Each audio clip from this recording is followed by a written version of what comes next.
Hi, everyone. Welcome to the Starseeds and Lightworkers Collective. My name is Crystal, and tonight we have an amazing presentation for you. We are going to be meeting with Mr. Kevin Estrella. He is a world famous musician, and he is also the host of the podcast Pyramids on Mars, UFO network. Sorry, and it's from the Radio First Artist First broadcast. So we're going to be talking about the extraterrestrial group that he's in contact with called the Ponte, and he's been in contact with them for a very, very long time, and he has an ongoing relationship with them. So without further ado, we will get together and start talking about that. So, Kevin, how are you doing this evening? How's it going, Royal Ugly Dudes? How are you? Be excellent to each other. That's great. That's great. I love that. So, if you wanted to just sort of give people a little bit of a background for those of you who are not familiar with you and some of your work, a little bit of a background as to what you do, and also a little bit of background as to how you became in contact with the Ponte. Sure, absolutely. Um, but first of all, the reason why I just did what I did, obviously, it's a quote from Bill and Ted's Excellent Adventure. Exactly. Um, when I first was introduced to the Ponte, which was back in 2016, and they were just starting to get to know me, the Ponte actually had a nickname for me. And it wasn't words, it was just a hand gesture. And it was this, like Bill and Ted. Okay. Yeah, the Bill and Ted, excellent, like playing their guitars. Yeah. That that was the symbol for me that they used. So Okay. that's Wow. why I shared that. Yeah. Okay, that's great.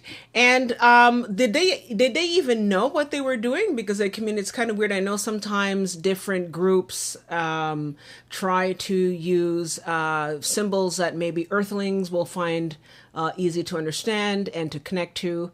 I wonder why they did that. Did you ever ask them and say, "Hey, why that kind of like kind of symbol was happening?" Well, because they knew I played guitar, Oh, so okay. that's why.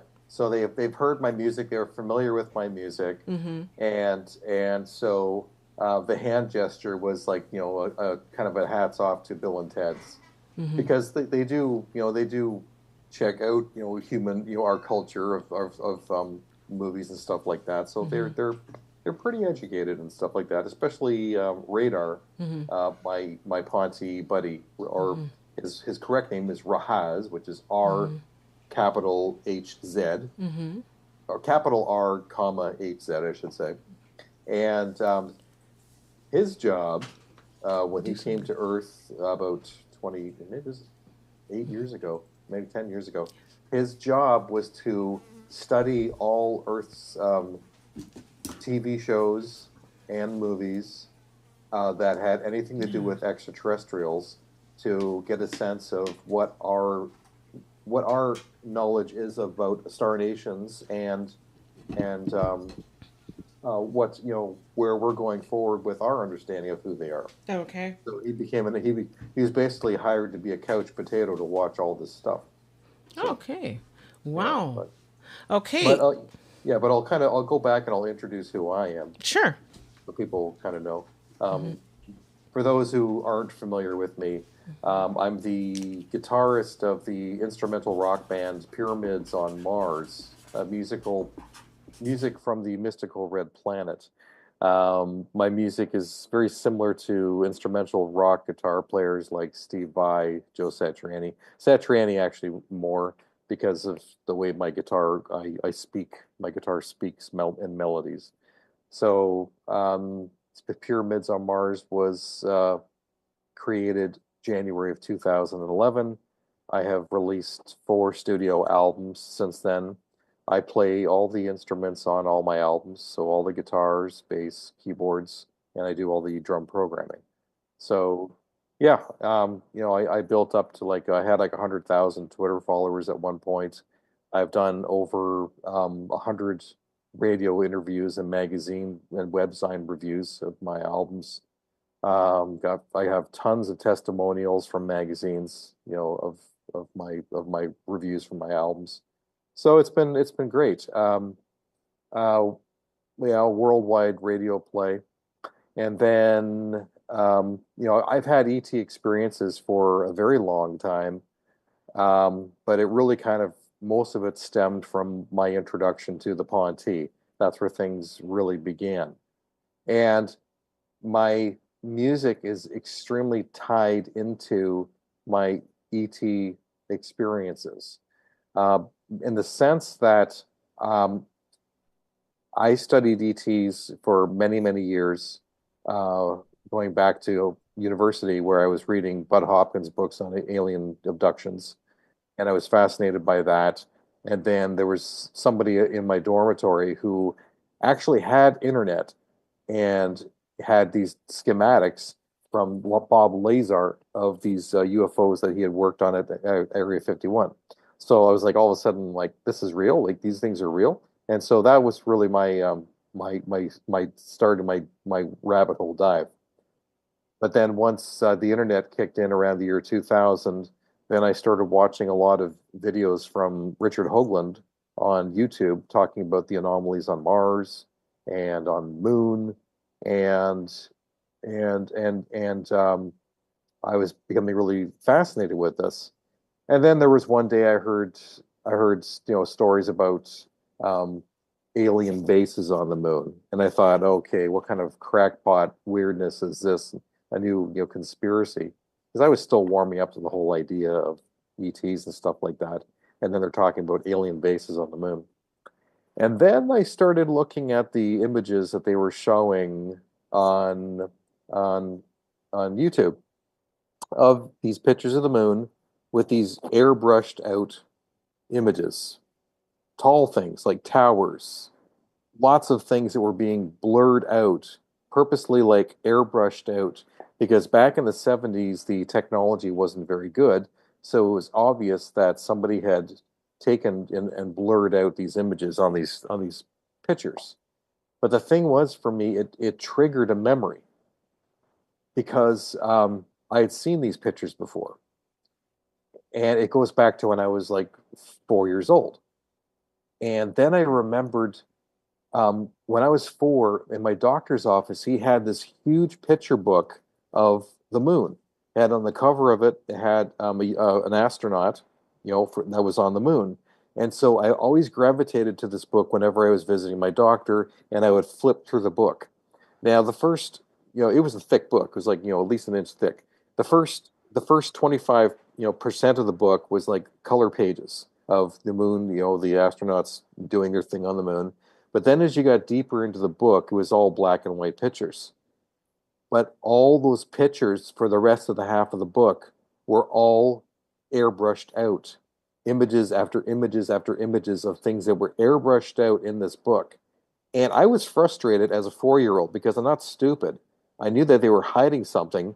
And so I thought that maybe it was like a scratch and sniff book, that if you scratched on those areas, that it would really, you would clear up the area that was being hidden. But it wasn't working. And so then I thought, okay, maybe if I hold it up to the light and look through it, maybe I could see on the other side of what these images are. And to no avail, nothing. So I don't know how they were able to put out this book with all this airbrush stuff out.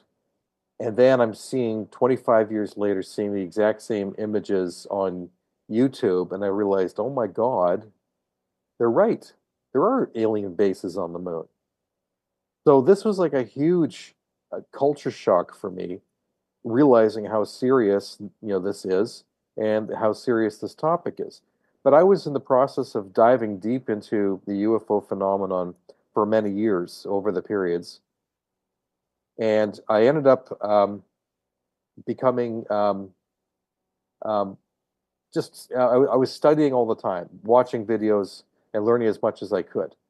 And then, my friends, they would call me the alien guy. I was, my friends' kids would call me the alien guy, and I was constantly getting presents and stuff that had to do with ETs.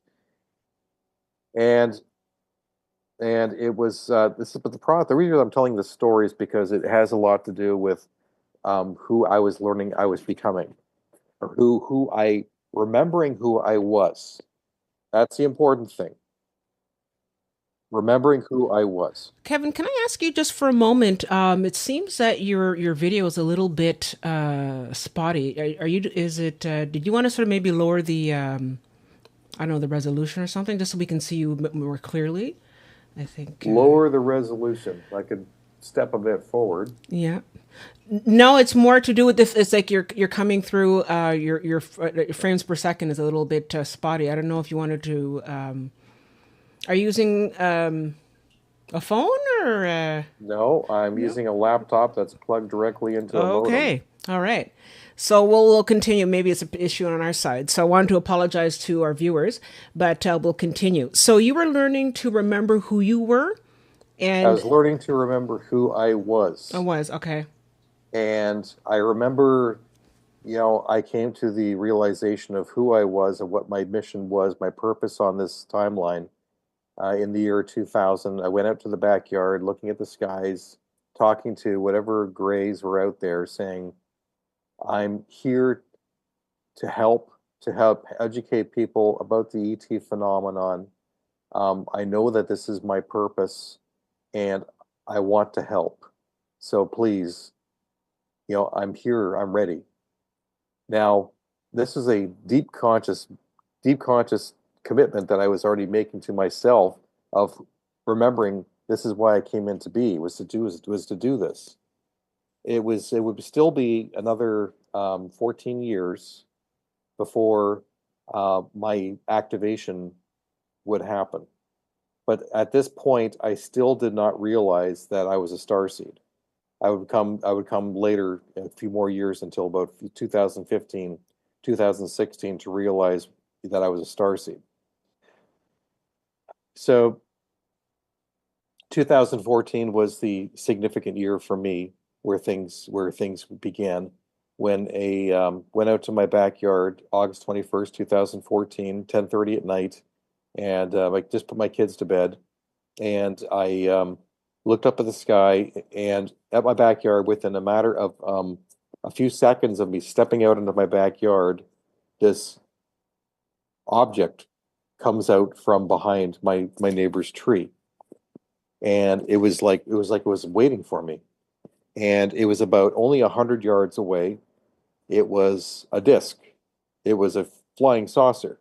It was orangish red, glowing like coals, and it just came up from behind this tree, in the front light. So the tree was maybe about 30 feet away from me, and then the object was another 100 meters away from where I was. So it was in direct line with this tree, making it look like it was just kind of waiting for me coming up from behind this tree. And so it started making its way across the air, across the sky. It was only like maybe 100 feet off the ground. And I estimated from this distance that this object had to be about 30 or 40 feet wide and maybe 10, 10 feet high. It was like this perfect disc. And I was looking at it going, what the heck is that? And at first I thought it was a meteor because it had plasma stream that was coming off the top of it and plasma stream that was coming out the bottom of it. And it looked like mist. And I didn't know what I was looking at. And then it went across the distance of my backyard, and then it turned south going towards Binbrook. And then as it turned south, the orangish red color that it had disappeared, and the object was nothing but black. And it was oblong, kind of shaped like a football from behind. And it had this kind of swirling vortex that was in front of it. And I was completely freaked out.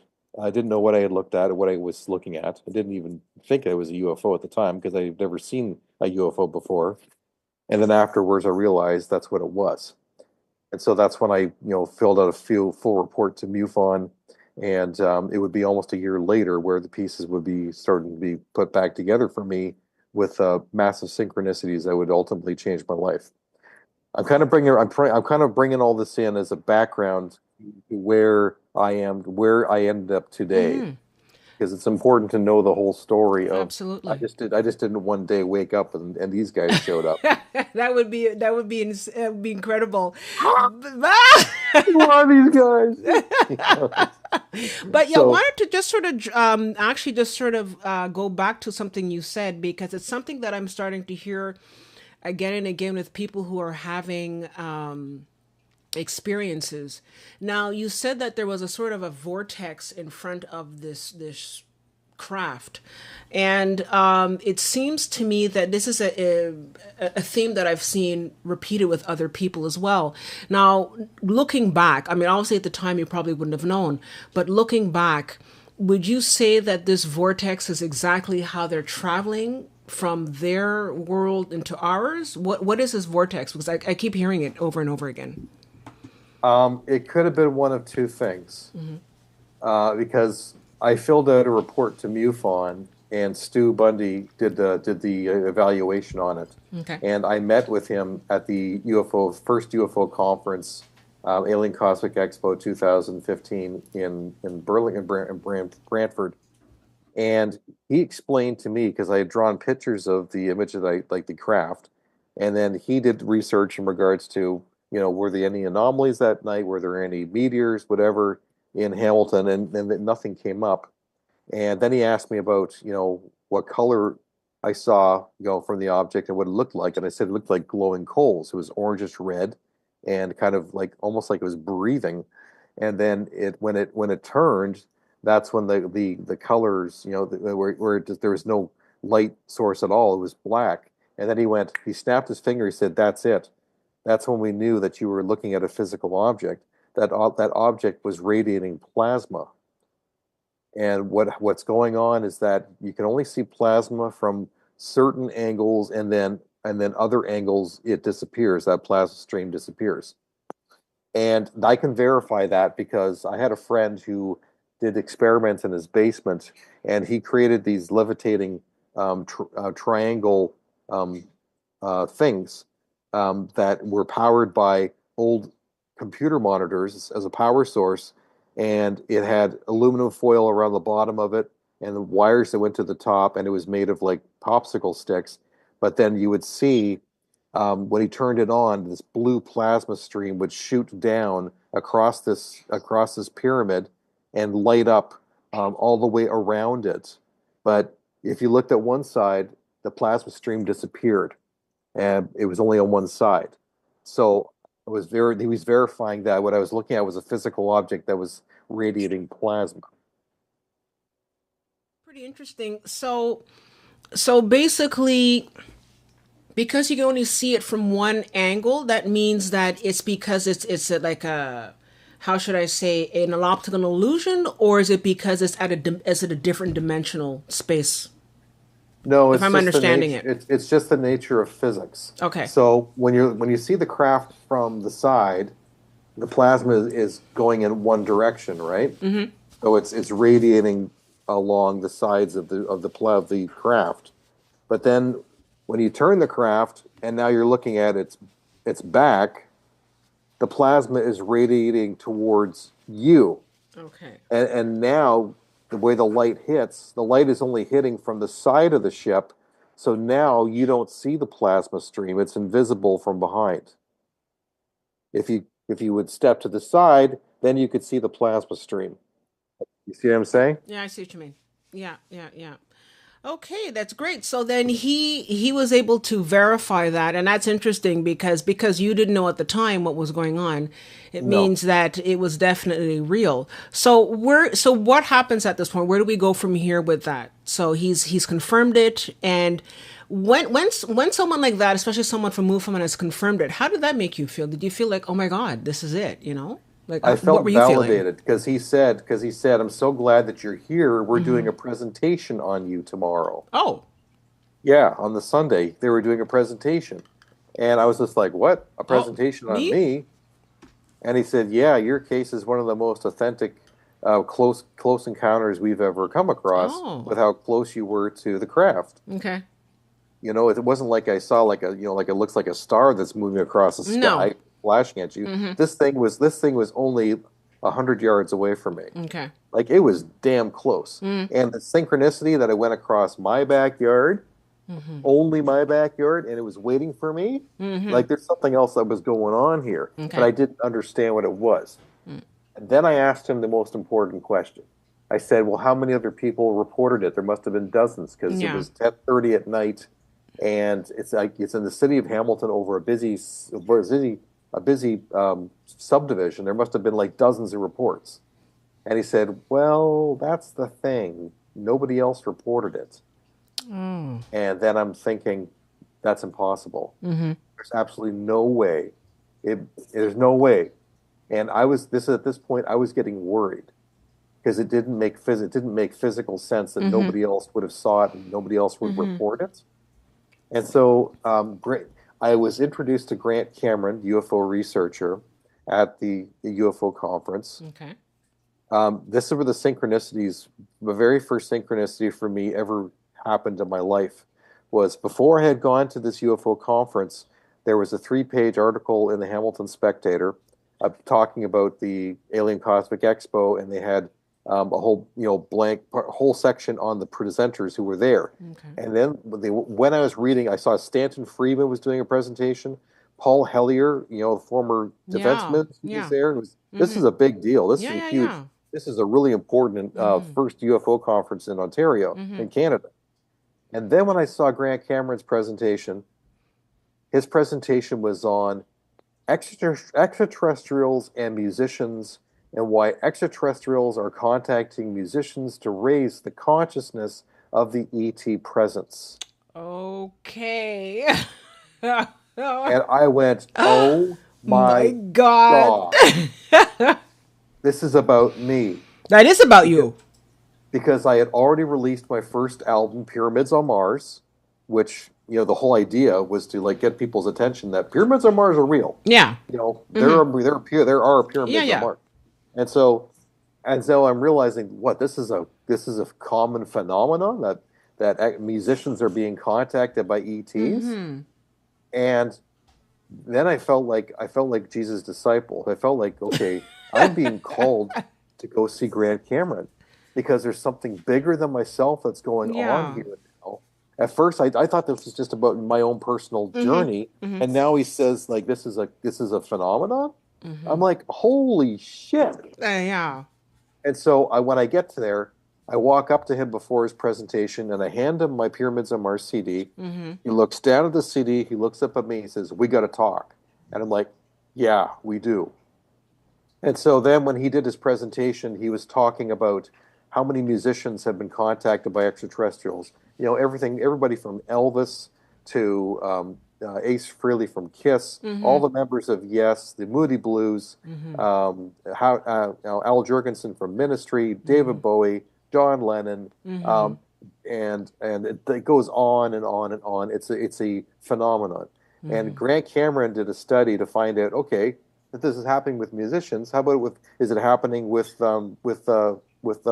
sports guys? Like maybe maybe like different types of people. Yeah. Yeah, like maybe golf players or football players. Why not? And so he started doing research into it. Zero. There's nothing. Yeah. Yeah, it's just no contact. So what is the phenomenon with the ET's interest with musicians? It was becoming a fascinating subject for him. So he talked about that, and then he talked about music downloads and how musicians will get downloads of songs out of dreams where it feels like they're not even writing the music, and some of their biggest hits were they came in a dream. And at this point, I understood what he was talking about because I had already experienced it myself. Right. With one song I wrote, which actually I didn't write. It came to me literally in a dream. Okay. And that story is actually included in Grant Cameron's book, Tuned In, The Paranormal World of Music. Okay. So you can read about that. There's my picture in there, and it tells a story about this what happened to me. Okay. Anyway, long and short, I'm going to speed up a bit here. Yeah. I met with Grant Cameron. I told him about my UFO sighting, and I told him that I was told that nobody else saw it. And he said, just calmly, yeah, it happens all the time. And I'm like, what do you mean it happens all the time? He says, yeah, it happens all the time. It's called the Oz effect. I'm like, what do you mean? He says, John Lennon, New York City. He saw a UFO. He said he was close enough that he could throw a brick at it. And he was standing on his balcony screaming at everybody in the whole area to come out and see this UFO. And it was complete silence. Nobody else was coming out. It was like the sound. There was no sound at all from anywhere. And it was like if the whole city was empty. And he said he was so frustrated that he wrote a song, and the lyrics are, "I saw a UFO in New York City and nobody cares." Mm-hmm. And they talked about, another couple who were being chased by a UFO down a freeway, and it went on for like 10 or 15 minutes, and then finally disappeared. And then when Grant asked him about it, saying, "Okay, is this normally a busy freeway?" And they said, "Yeah, there's cars on it all the time. It's like it's always busy." Wait a second. The entire time we were being chased by this UFO, there was nobody there for 10 minutes. There was totally silence. So what Grant was explaining is that, says, Kevin, these ETs have the ability to shut people down, Mm-hmm. and have contact with the people that they want to have contact with. Yeah. Because Kev, they were in direct contact with you. And at this point, I was like flabbergasted because nobody else in Hamilton saw it. This was also confirmed by, I went on a radio show, The X Zone with Rob McConnell. It was my first radio interview, and this guy's from Hamilton. I met him at the UFO conference. I did an interview with him, and then they did research on the night of my sighting, and they couldn't find any evidence from the airport or the military base or anybody else who saw that craft that night. And then they contacted me and said, "Kevin, there's no evidence of your UFO sighting. You're a fraud. Don't ever contact us again." Oh, wow. And at first I was a little upset, but then I realized, wait a second, they actually did the research. They researched this to find out that nobody else saw it, which is what Grant Cameron told me. Okay. Now, another thing I'm going to add to this, just because it's kind of interesting. 10 years later, I was doing a radio interview, and somebody asked me, "Kevin, when the craft showed up, what did it sound like?" And I had never thought about that. And then I was able to travel back and relive that moment, and I realized that when that craft showed up, it was like the sound went like a vacuum. Like normally you could hear the atmosphere around you, like you could hear the air, you can hear crickets and stuff like that. No, it was like a vacuum. There was no sound. It was like being inside a vacuum. For that whole minute that craft was there, and then when it turned away and started moving away, I remember the sound slowly starting to come back. Wow, that's pretty interesting. Can I just share something with you? I remember, I think I had heard somewhere a woman who was talking about coming into contact with UFOs, and she says that what they have the ability to do, like you said, to shut them down, is that she said, has it ever happened where you just all of a sudden feel very, very sleepy, you just sort of fall asleep and you have to sort of go to sleep? And she said sometimes, I mean, obviously it happens to everybody, but she said sometimes it gets to a point where they're able to, like, again, pass over and put everybody to sleep. Yes. And, and people are out. And for some reason, people just sort of like all pass out. And what you're saying seems to, I don't know, it just sort of reminded me about that. And also the thing about what the noise all of a sudden coming back out, like it was just like, and it sort of just stops. That seems to me that they're opening up a dimensional doorway, as it were, like a rift. I think it was some kind what I mean? A rift, like a time. Yeah, a rift where they can come in, like they open it up, they come in, you're in there, and so you're in a sort of like a pocket. Yeah. And so like a pocket bubble.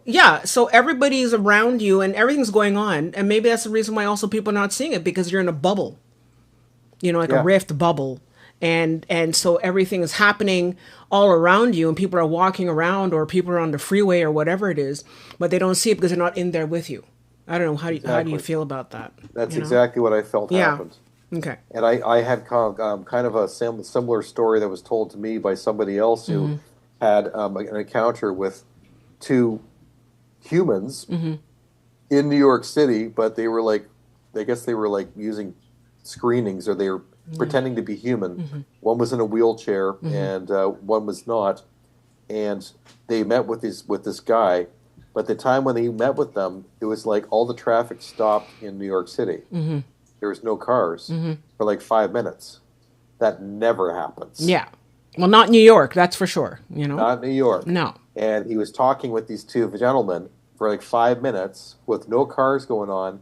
And then they went across the street and they disappeared. And then the cars started coming back in. Wow.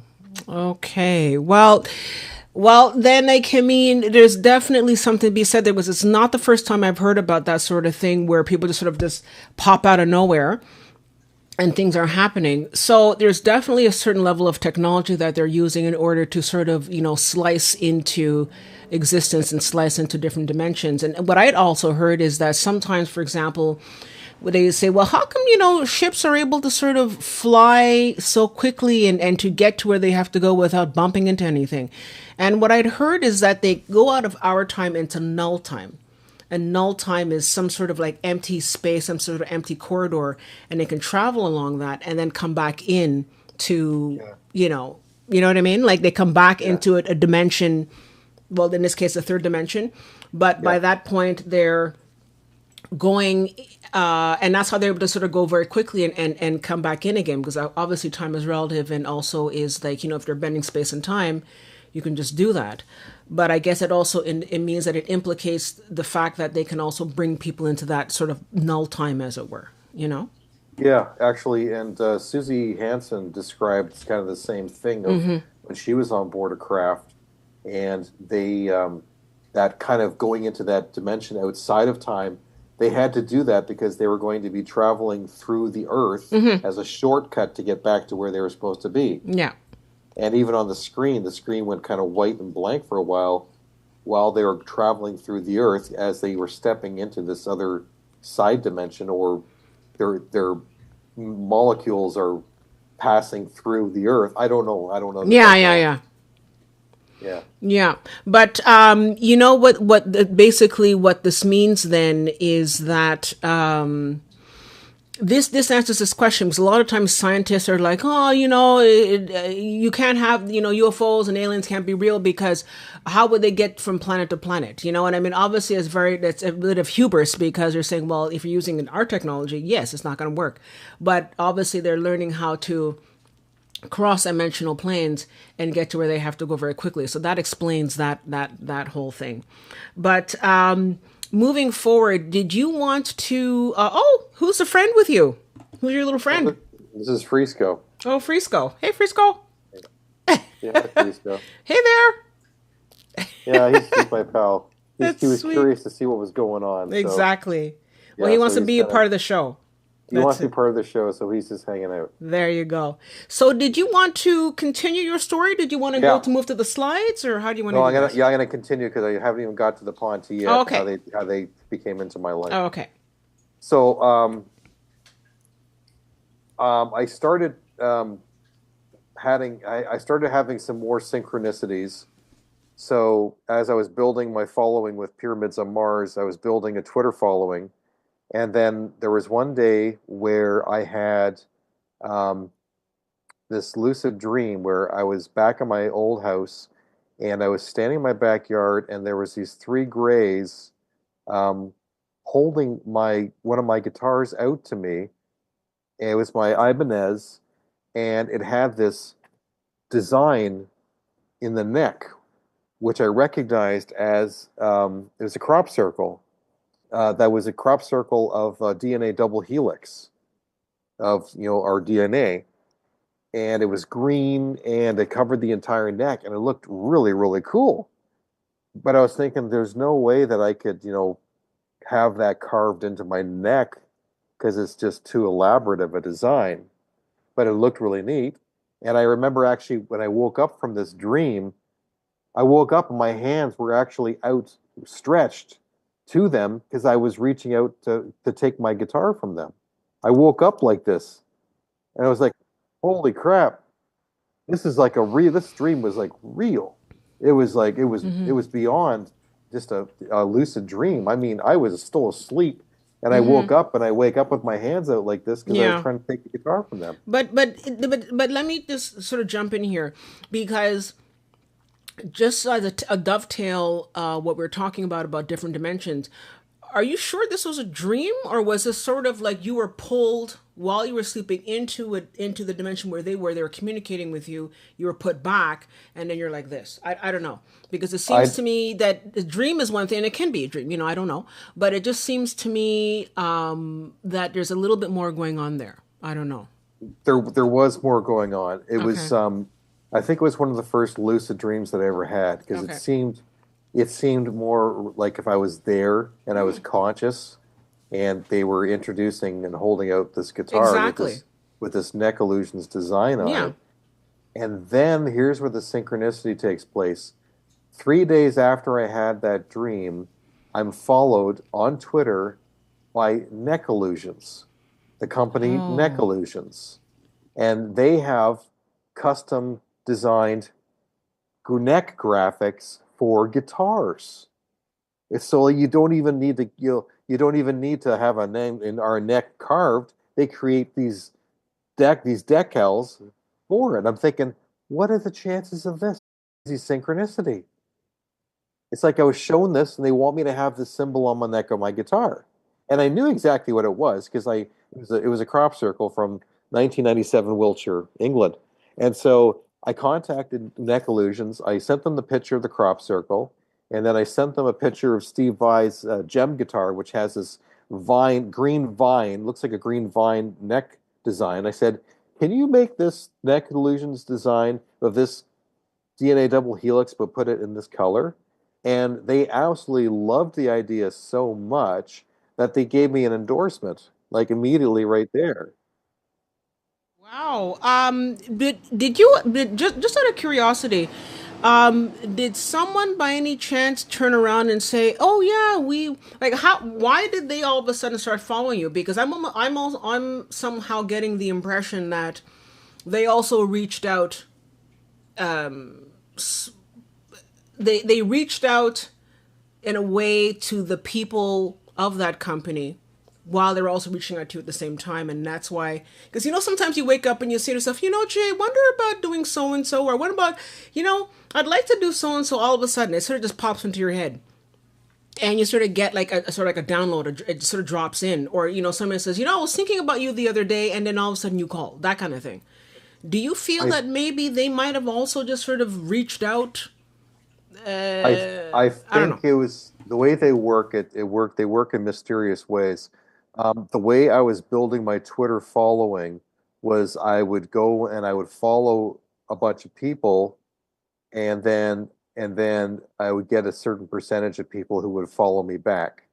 The people who didn't follow me back, I would unfriend them, unfollow them, and then I would go and I'd follow a whole bunch more. It's possible that I clicked on their name when I was following a bunch of people, and then they followed me back. That's just a theory, or it could be that they Hmm. just found me somehow. They found me Yeah. on Twitter and followed me. I don't remember. It Yeah, happened so long ago.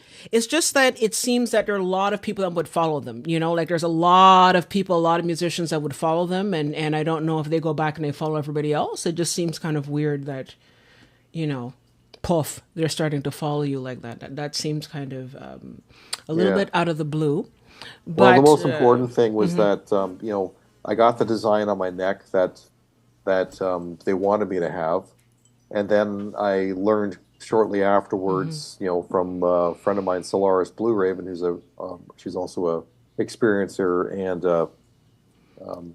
author, and she told me that that represents DNA activation. This neck illusions design, yeah, and so that was the design that was given to me by the extraterrestrials, and it's okay. still on all my guitars. Can we see it? Would you be able to show us this design actually? Yeah, sure, yeah. Hang Yeah. on one So second. while you're going out there to get the design, Uh, I also, I'm also feeling as well that because it's funny because when you're talking about, if you want, I'll talk a bit and you can get the guitar and come back if you want. I'll all do right, that. sure, Yeah. yeah. Okay. So what I'm thinking is that they go after musicians because they know that musicians have a very public following. People are seeing them all the time, and people can follow different musicians. And it's also, and I think somebody also made a comment here. I think it was Anna who made the comment. And she says here, likely because music is vibrational and affects vibration and mood, and it also reinforces messaging. So you see, I agree with that. And I think that maybe what's happening as well is that the musicians are, showing videos and all that kind of stuff on stage. They have designs, stage design. And when you see certain images, especially crop circles, like you said, it affects you, and so you're turning people on. You're activating people, and you're activating certain latent DNA, and you're activating certain downloads into people without them even knowing. So you're actually activating the planet, as it were. You know what I mean? So here's the design. You want to just tell us? Oh, there it is. Yeah. I remember that crop circle. Yeah, yeah. Yeah. So it's a DNA double helix. Goes all the way down the neck. Wow. Okay, that is amazing. That looks really cool. And you also look cool there, Kevin, with the neck there. Raw. Raw. Rock God. Yeah. Some days. Some days. Yeah. Yeah. Some days. Yeah. So I love this design. It's it just pops. It really does. Yeah, it does. It does. Very three-dimensional. Yeah. It's very three-dimensional. Yeah. Yeah. Yeah. They did a fantastic job with it. So yeah. I'm sure you could see. It's beautiful, and the colors are also very, very nice. They're very, very beautiful, and like I said, I really do feel that at some level they are activating people, and they're activating certain energies, and activating basically activating when people look at it. Because we have a lot of this information within us ourselves. And I've often spoken on the show about how if you have anything like, junk DNA, which they call junk DNA, which is not junk, that sort of thing is going to be activated every time you see it. When you see it visually with your eyes, there's also your subconscious is just also being activated. So it's very, very strong. And I think that just sort of makes sense. Of course, go after the musicians, because they're going to have people that are going to be really, really open to this. If you have somebody who's maybe in sports, and there's nothing wrong being, somebody who's in sports, but I wonder if the people in sports are maybe not a little bit more sort of conservative and have a different type of vibe, as opposed to music where people are really much more open and maybe a little bit more, just more open to different things, open to different ideas. So I think it has to do with the level of creativity, because we're tapping into a different consciousness. That's of more of a spirit, and it requires getting into a different frequency in order to be able to write music, because music is not written from a is it which is more analytical, is the left brain? If you're analytical, and Okay, the left brain is more sort of more kind of like maybe more the spiritual. But I mean, if I'm wrong, someone please correct me, but I think that's more of what it is. Yeah, so it's less of the analytical mind. It's more of the spiritual mind. And the Ponte taught me, because of what Grant Cameron was studying with this phenomenon of musicians getting downloads of songs, where it's like they're not even writing the music. It seems like it's coming from somewhere else. That the Ponte behind me, they taught me how they teach it. Okay. And they call it the edge of the black. And so Tani, she's down below here, she's my teacher, taught me about the edge of the black. She first of all, she told me, Kevin, do you realize that music can be communicated at a telepathic level? And I was like, no, I had no idea about this. And then she explained, basically insinuating that I was already doing it. I had been doing it since my first album. I just wasn't consciously aware of it. Okay. And so then I became more conscious of it, and I asked her, "Can you teach me how to play at a telepathic level?" And they had worked with me since 2016 Okay. to do this, to play at a telepathic level. Okay. And with that came my third album, when she was explaining about the nature of creativity, and they called it the edge of the black. And the edge of the black is when they said, basically, go to the edge of the black of the universe where nothingness and everything exists. Turn around and wait for the next song to be sung to you. So then what happens is that you become a co-creator with the collective consciousness when you let go, and then you are co-writing the music.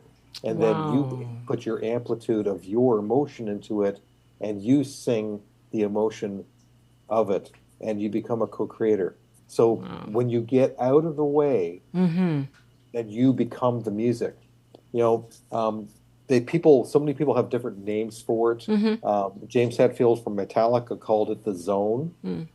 So it's like you get into the zone of writing, and when you stop thinking about it, analytically, and you're just become the music. That's when you tap into this creative consciousness, which the Ponte called the edge of the black. Wow. Now, the other thing that the Ponte taught me, since we're already on this topic, is they taught me about tonal language, because my music is follows this this teachings of what the Ponte are teaching about tonal language. So music is tonal language, but there's more to it as well. Uh, the whales and cetaceans speak in a tonal language that is also telepathic.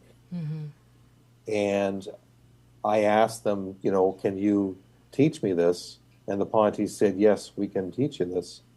And they had given me this massive download. Um, and when you get a download from an extraterrestrial race, if it happens while you're asleep, you wake up and you feel a little bit groggy, but then by about noonish, 1 o'clock, your brain feels like soggy cotton, Okay. and you can't even stay awake, and you don't know what's going on. And then I have to go home and basically take a reboot nap. That's exactly what it feels like. It's like you lie down on the couch, and then you're out, and Yeah. your whole body is recalibrating, and it's rewiring all these new Yeah. connections and stuff. I back when I first had met the Ponte, they were giving me a whole bunch of downloads, download after download after download, and I knew it was happening because it was always the same symptoms, Okay. always the same symptoms. And I talked to Sue Walker, their telepath, and she explained to me what was happening, so I kind of understand. And I'm what kind kind of of jumping in. symptoms? What kind of symptoms are we talking about here? They would come at nighttime, give me a download. Sometimes they'd take me up on a ship. Sometimes they would just come over. And then I would feel a little bit groggy in the morning. But then by about 12 or 1 o'clock, that's when I would feel really tired. But it was beyond more than tired. It was like my brain feels like soggy cotton. It's just like almost like a headache. It's Okay. really, really heavy and Yeah. dense, and all I want to do is sleep. Sometimes I would literally fall asleep at my desk, and Yeah. I couldn't control it. Wow. And then I would go home, straight to home, and then go straight to bed or straight to the couch, lie down, and go into a reboot nap. Now, the biggest download I ever got was when I asked for the tonal language of the whales download. That took me 3 days to recover from. Wow. Three Okay. days. And at the Wow. time, I didn't know what was going on. I contacted Sue Walker, the telepath for the Ponte. She contacted, Thera, who's behind me, because she is the expert of tonal language of the cetaceans, the whales. She was my teacher. She was the one who I was talking to, and when she said that, yes, this is what I specialize in, and so she was the one who authorized me getting this download. And so when I asked them, they said, "Yeah, we gave you the beginner's course for the tonal language of the whales." And I was like, the Okay. beginner's course? Oh my God, Oh, there's more? Like, oh my the God, am I gonna beginner's course. die? And then I was given this telepathic image, and it was an image of my head being split open and a big whale brain being put on top of my head, and Oh, then Radar, my Ponty buddy, is jumping up and down, and oh he's no. pushing this Oh brain into no. my brain, Stuffing it in. stomping it in. That was the image that was given to me.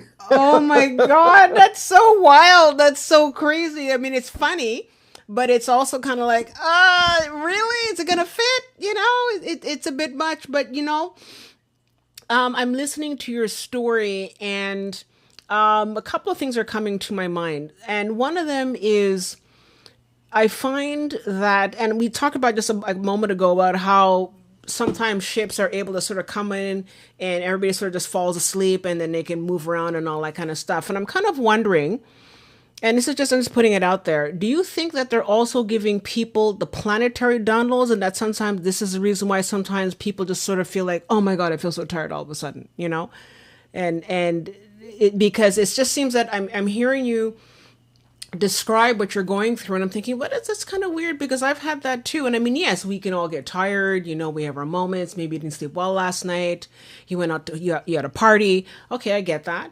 But if you've slept and you're fine and you don't have anything to drink or anything like that, and yet just bang, you just feel like, oh, so tired, and you're falling asleep at your desk. It's happened to me before also. I'm at work and then and I fall asleep at my desk. Could this When did be? this happen to you? Well, this has happened to me times where sometimes I'm at home, and In the it's after. last 2 weeks, the last 2 months, the last six The months? last, I mean, it's happened before, but I find that the month of July, I have just been, and I thought it was just me, because sometimes I do get tired, but also my partner, he always has energy, and he's always out and, running around and walking. And even he's been like, yeah, like I just finished and I'm just like, I'm dragging myself. I can barely make it to bed. I'm like, and they fall asleep. And I've also fallen asleep. And I just sort of thought, once in a while I get it, but not all the time. And I just find that July, I've just been absolutely, Well, yeah, there's a reason for it. oh, There's an absolute reason for it. okay. Please. For the since about January or February, we have been getting hit with massive doses. Okay. The Schuman Resonance has been going off the Okay. charts, like There you go. absolute Yeah. freaking haywire. Yeah. And we are getting downloads, you know, I finally, like, I was the biggest skeptic in regards to this, moving from 3D to 5D. Yeah. Yeah. Yeah. I thought it was all bullshit. I believe it now. Okay. Because I've been so affected by what's going on with these energies that are coming through, galactic Yeah. light language coming through the Schumann resonance, lighting the Schumann resonance up like wildfire, and it's been going on for the last 5 months. Yeah. Like unlike anything I've Yeah. ever experienced, even in the last 4 years. Yeah. Yeah. What's happening this year Yeah. is crazy. Absolutely. In fact, this whole long weekend, the Schumann resonance was so hot Yeah. that I was a basket case Thursday, Friday, Saturday, and Sunday. I had all intentions of working on music, but I could not because Absolutely. I was so drained. Absolutely. No. So drained. Yeah, so what you're feeling is normal. Okay. Not everybody is being affected. Because But- not everybody, I don't think, is moving up into the 5D. Okay, but that makes a 1,000% sense. That makes sense 1,000%, because last year, I mean, like I said, there are times when I, get tired. We all do. Sometimes we just have a rough day at work and stuff like that. Okay, fine. But last year, I had rough days at work, and I was fine. I felt a bit run down, but I was okay, and I was able to do things and get on with my life and go to the gym and do all that kind of stuff. And I can tell you, since January, I've just been like, what is wrong with me? Like, like, what is this? Like, the type of fatigue that has just been so intense and deep that it's just. Yeah, your body's You're upgrading. going underwater. You're taking. You know you're what I mean? taking. You're taking on these. Yeah. This DNA upgrades. Absolutely. So, have you downloaded the Schumann Resonance app?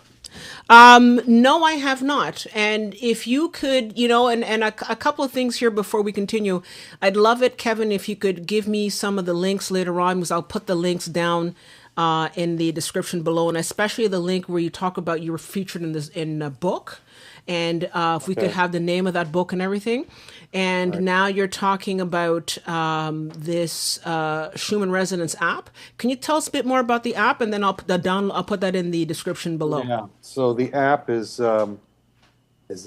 right there. Okay. It's called Schuman Resonance. App. Okay. Yeah, Okay. get it. Okay. Some people go to their doctor. I just go to this app and I know Okay. exactly what's going on. Okay. So when you open up the app, you're going to see that's what it looks like. Okay. You can see the chart of what the Schumann resonance is doing. Okay. And you can see, actually, right now, you can see we're at a spike. It's Oh. spiking right now. You see at the end there? Okay. We got a spike. Power 34. Okay. No, power 17, 34%. We got a massive, holy crap, we got a major spike as we're speaking right now. So Okay. you can expect you're going to be really tired after this interview Okay. because I'm just personally blowing your mind. I know. It's Thank actually you the so Schumann much. resonance. It's the Schumann Exactly. resonance that's doing it. Though. But that's exactly it, though. And you know what? Somebody made a comment just a moment ago. AML says a lot depends on how awake or sensitive people are into the incoming upgrades. And that's very true, because I think that, and it goes back to what we're saying about how, I think you were saying Grant Cameron was doing research, and he said that he noticed that if you looked at people who are in sports or something like that, they didn't really sort of have much in terms of ET counters, no. yeah, and then people who are musicians were, and that makes sense, because if you're really open, and you are at a certain level vibrationally, especially in music, because you're saying when you play music, you sort of go, and I think Bashar often talks about this, where you sort of move into this sort of zone, like you said, and it's in this zone and this sort of frequency that you're in there, and nothing else is around you, because you've moved into a certain frequency. So all your molecules and everything about your body is shifted over, and it also explains excuse me, why some people will be shifting and others will not. And this is not to in any way insinuate that there's something wrong with you, so you're not gonna. No, I think especially if you're tuned into this type of show, or if you tune into Pyramids on Mars and other types of podcasts, chances are you're very open to these types of ideas, and so most likely you're going to be open to that. That makes perfect sense. So I think, and so you're right. Sort of getting back to what we were saying, since January, I've been useless. Like yes, I do the show, I do a lot of other things, but I used to have a lot more energy. And granted, I'm not 20, I get that, but I had a lot more energy last year, and this year has just been like, forget it. No, it's You because know? of it's because of it's the galactic energies that are Yeah. coming through. Yeah. We are getting massive upgrades. Okay. So much to the point, like, Angela and I talk about this all the time. Yeah. Where my head, it gets so affected. It has a lot to do with the Ponte actually gave me physical upgrades Okay. many years ago. They gave me a massive clearings. Okay. They put stuff in my body to clear out all the heavy metals and all the what do you call it, fluoride in my pineal gland. And they cleared my consciousness. They did this procedure twice. Okay. Liquid drained out of my left ear when it happened, so I knew that something had happened, and it was them who did this procedure. They dipped me in something, and it's increased my telepathy, my telepathic projection. Okay. But also at the same time, it's made me very sensitive to these energies, so that my head literally feels like a light bulb being lit up when these Schumann resonance energies are coming through, and I can't turn my brain off. It's like it's too intense for me. Can I ask you a little question now that we're on the topic of this? How is your vision? How are you with the lights? Are you having issues with like bright lights or sunshine or something? 'Cause I just want to sort of check something out here. How are you with the lights and everything? I wear sunglasses a lot when I'm Okay. outside. I'm a little bit more light sensitive than I used to be. Yeah. That's why I'm asking, because I mean, I find that I've always been fine. I've never worn sunglasses. I mean, yeah, once in a while on the blue moon, but in general, it's not the sort of thing that I really wear. And I find that I've been much more light sensitive than usual. My eyes have just been like, oh, I can't. And Yeah, if I'm it's outside, weird. I need to wear sunglasses all the time. Okay. Okay. Yeah. Okay. So then, I mean, there's some stuff going on here, because I just feel that it's my light sensitivity has just shot up, and I just don't understand what that is. But I've also met people who have also been working, who are energy workers who just cannot handle a lot of light from screens, or bright lights in general. So, and I've never been that person, and then now all of a sudden it's been happening. So it's just kind of weird how things are sort of happening. I do have a comment here, I think from Angela. She said there's also a person that goes by the name Consciously Aaron on YouTube. She explains the Schuman resonance every day, along with the possible symptoms that people may feel from it. So maybe if I find a link to this Consciously Aaron, maybe I can put it in the description below. Maybe people can start checking out a little bit more information about the Schumann resonance, because it seems that it's something that people really should be looking at, especially if you're watching and tuning into these types of podcasts, whether it be here at Starseeds and Lightworkers Collective or at Pyramids on Mars. If you're tuning into these types of podcasts, maybe you're also one of those people who are going to be getting all these downloads and are going to be feeling a certain amount of symptoms and feeling a lot more sensitive. So definitely want to check that out. And I have something here interesting from Kelly Wacker. Hi, Kelly. And she says, sound healing frequencies, doctors are saying, are going to be a huge thing for health and disease in about a decade or so. And I listen to it every night. I have benefited and have had a lot of aha moments. Well, that makes sense, because if you're listening to these types of frequencies, it is going to, again, open you up and help you to vibrate at a different level. So that's kind of interesting. Also, Carol Williams, she says, we'll probably get to it, but where are the Ponti from?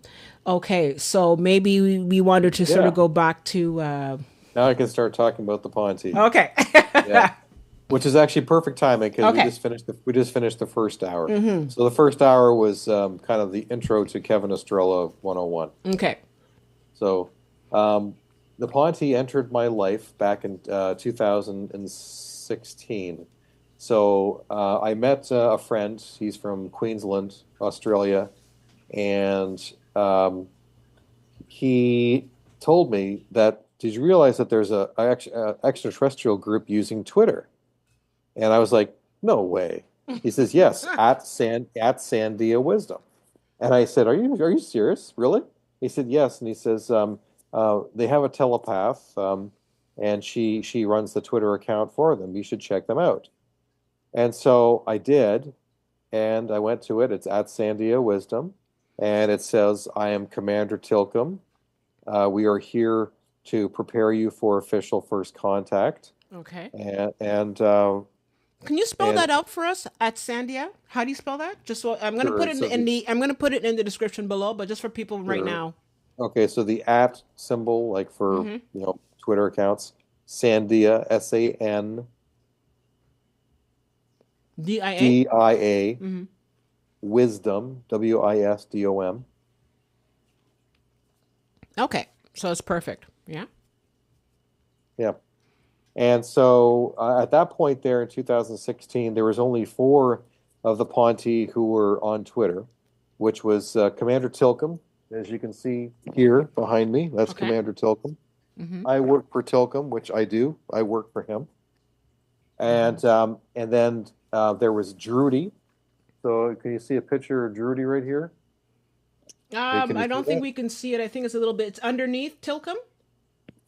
Yeah, it's underneath Tilcom. Okay, hang on. I'm gonna. Yeah, maybe I can move my screen without freezing. A little bit more. Oops.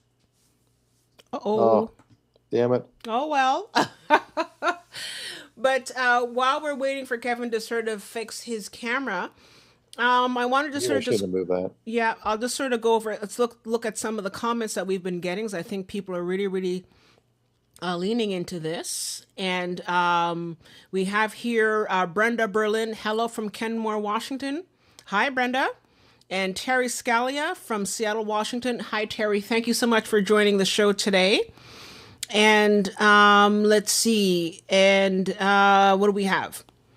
So we have here Bruce.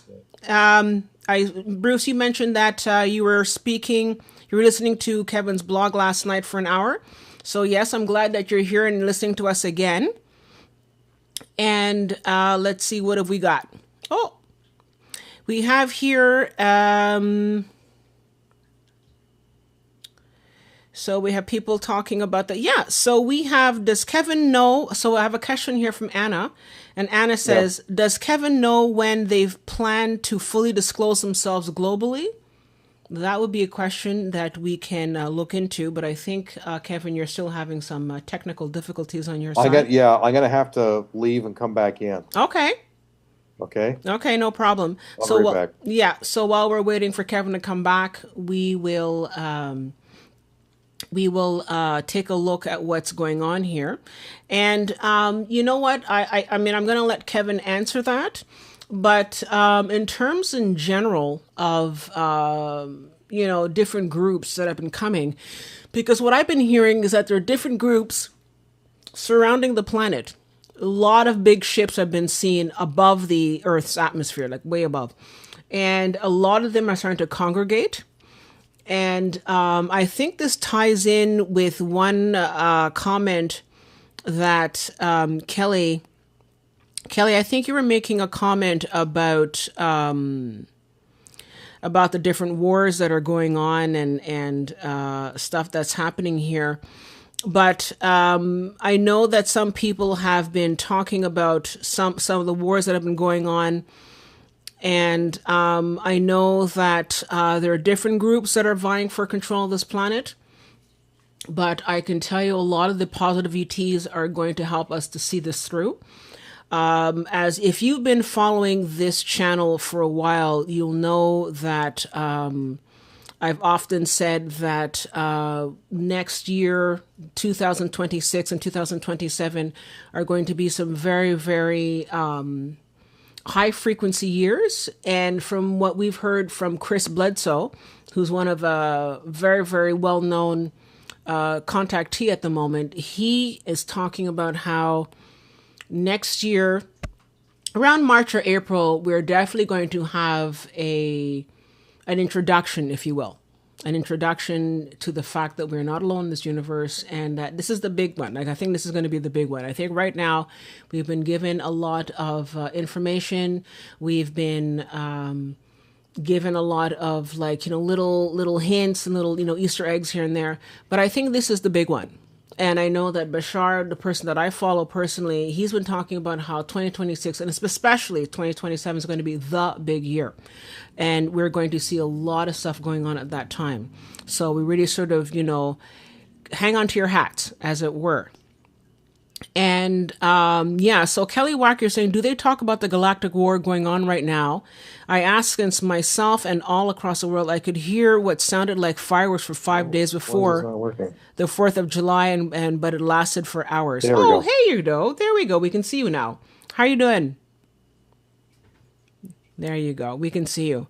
And I think that there's a lot going on. You're right. I've been also hearing some weird noises as well. I've been seeing some flashes as well. And so things just are definitely going on. But as you know, the mainstream will not show this. But we know that stuff is up. And I also have here another interesting comment from Angela. There have been massive solar flares with downloads coming in. Yes, very much so. So that sort of ties into what Kevin and I were talking about. And people are feeling it. And let's see what we got before we get back to Kevin. We have here, so Kelly, I know you listen to a lot of binaural beats. That's great. And that helps you to remain open and bring in a lot of those downloads as well. And let's see if we have any last minute comments. I have a last comment here from Angela. She says, yes, there are several different star nations watching over us closely for a while now. Yeah, so there's a lot going on, and we're not alone. And I don't mean not alone as in like there's not people coming down, but we're not alone as in we're not alone in this fight. So we are it's crunch time right now. All right, Kevin. So you're back. So we'll continue with you. We'll get on with that. All right. Okay. Not going to touch my screen again. Okay, and your video speed is much better this time. I think before your video speed was a bit off, but now it's working. So that's Oh, great. great. Yeah. Okay, Okay, great. good. So behind you, I can see little pictures now. I think there was under Tilkim. You had somebody else that you wanted to show us a picture of. Yeah, that's Drudy. Okay. And so then also, can you see on this side here? Okay. Some of these pictures. Not sure if you can see. Yeah, we can see them. Yeah, we can see them. Yeah, at the very bottom you have radar. Okay. That's a picture of radar. Let's see if I can flash a light on him. Mm-hmm. Yeah, it's a little small in the background there, but we don't want to take chances with the camera. Yeah, I'm not going to touch anything. Yeah, we're anyway. Not touch So when I first came onto Twitter, there was only four of them. There was Tilcum, Drudy, Tani, and Radar. Mm-hmm. And I eventually started, listening to the way they were speaking and realizing that they talked very differently than humans, mm-hmm. and started to learn more and more about them. And then I started to comment on some of the stuff they were posting. And then they took a curiosity to me. And then eventually they started doing private messages to me and talking to me privately. And they wanted to introduce me eventually to Sue Walker, their telepath. Mm-hmm. And then they eventually did. And then Sue and I just hit it off completely, really from the very beginning. And she is a professional telepath. She's worked for the FBI and the CIA and doing missing persons and stuff like that as a psychic. And she'd been working with the Ponte, since 2015, I believe, and they've just become entwined with my life. I mean, I've been following them on Twitter every day since 2016, and learning about their culture and who they are as people, and they're here to prepare us for official first contact. They are a benevolent race. They are not. They're Zetas, but they are not clones. They're not, robots, biological robots. Nothing like that at all. Yeah. They are as individual looking and personality as we are. Okay. They are as close to Earth human as you can possibly imagine. Okay, that's a relief. That's a big relief because I mean, a lot of times when people think of Greys, they unfortunately think of the clones, and you're talking about a completely different race. Absolutely, of people. Yes, yeah, they are as individual as we are. They each have their own specialty. Like as I said, Thera here, her specialty is the cetaceans and the whales and their tonal language. Radar was to study Earth culture with movies and stuff related to ETs, and he's also one of their best telepaths and one of their best pilots. Drudy, she's public relations. Tani, she's the author of the Telepathy 101 primer. So if you want to have ET contact, mm-hmm. go to officialfirstcontact.com. Mm-hmm. That's officialfirstcontact.com. Okay. And download the free telepathy primer. It's available in about 17 different languages. If you practice a half hour each day for about 100 days, you will have contact. Okay. Wow.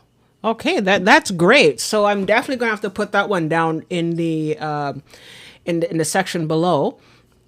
And if you guys are interested in having contact, let me know in the live chat how you feel about having contact. Anyway, we'll get back to Kevin. Mm-hmm. Sure. Mm-hmm. And so they on Twitter they've been teaching about their culture.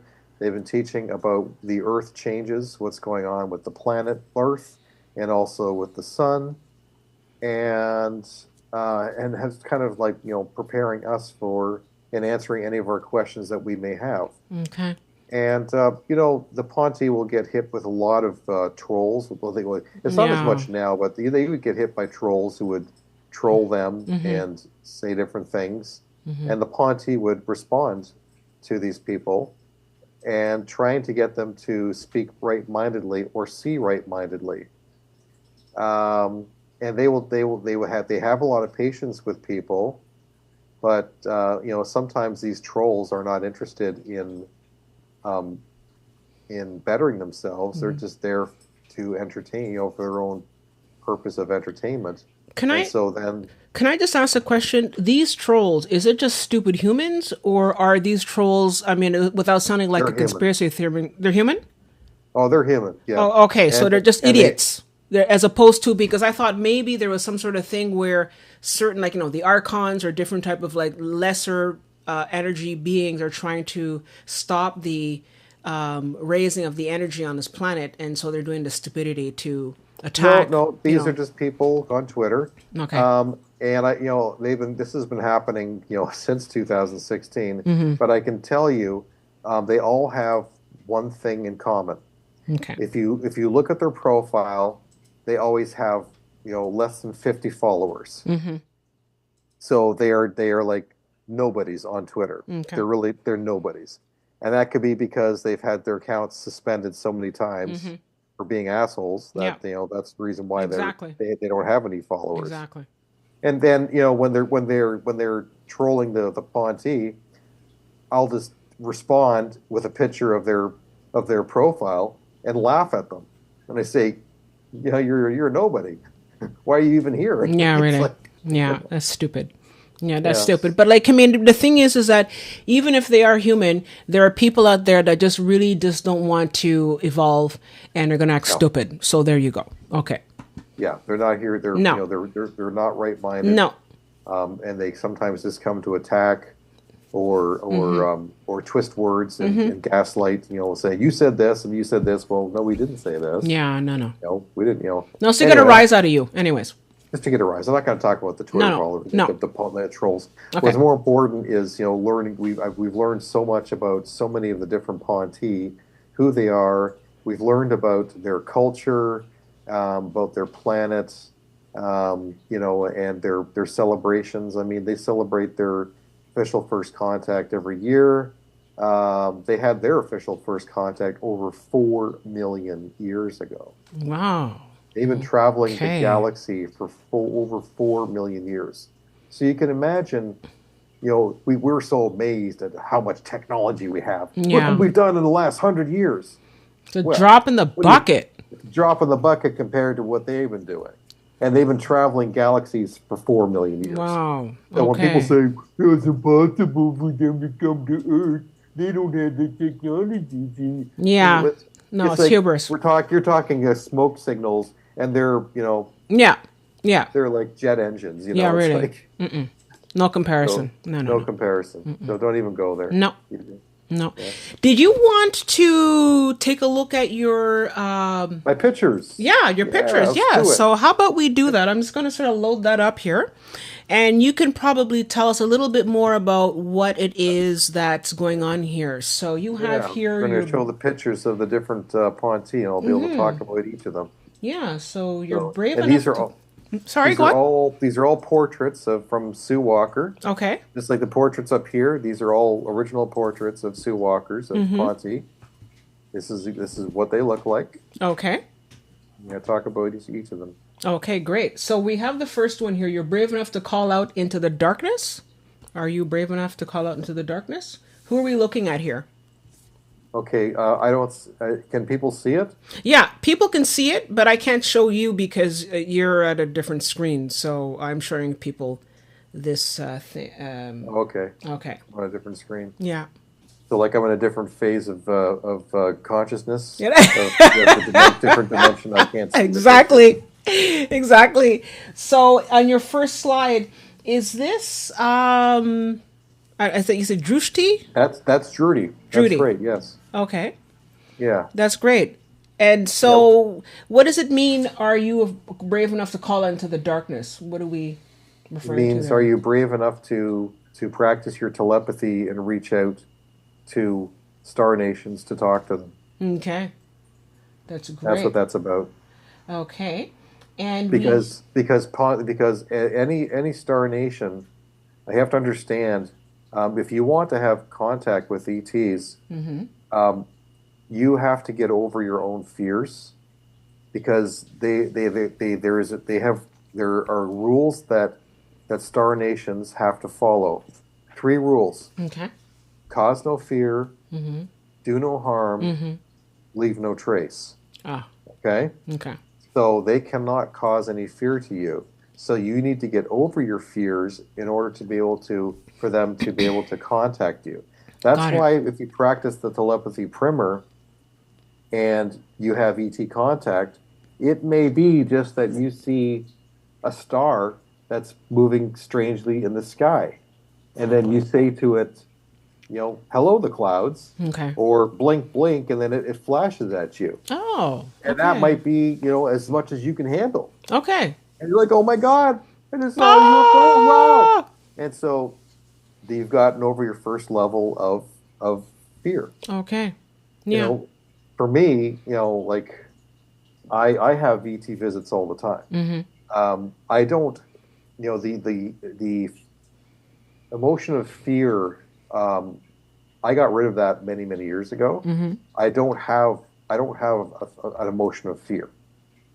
There's a lot of reasons for that, but I'm not going to get into the kind of personal because of Okay. understanding who I was in my past lives Mm-hmm. and realizing, oh, as that being, we didn't have fear. So I just go back to remembering who I was in the past life, Got it. and I don't have those fear. I don't have that fear trigger anymore. Mm-hmm. Fear is not an emotion that I don't feel anymore, and Okay. that's why I continuously have ET visits. Got it. Uh, yeah, Yeah, but that makes a lot of sense because the vibration of fear is very, very heavy, it's very, very dense, and very, very it's a low kind of vibration. And I think for a lot of these beings that are very high vibration, that's the thing they don't want. It's like a bad smell. You're like, oh no.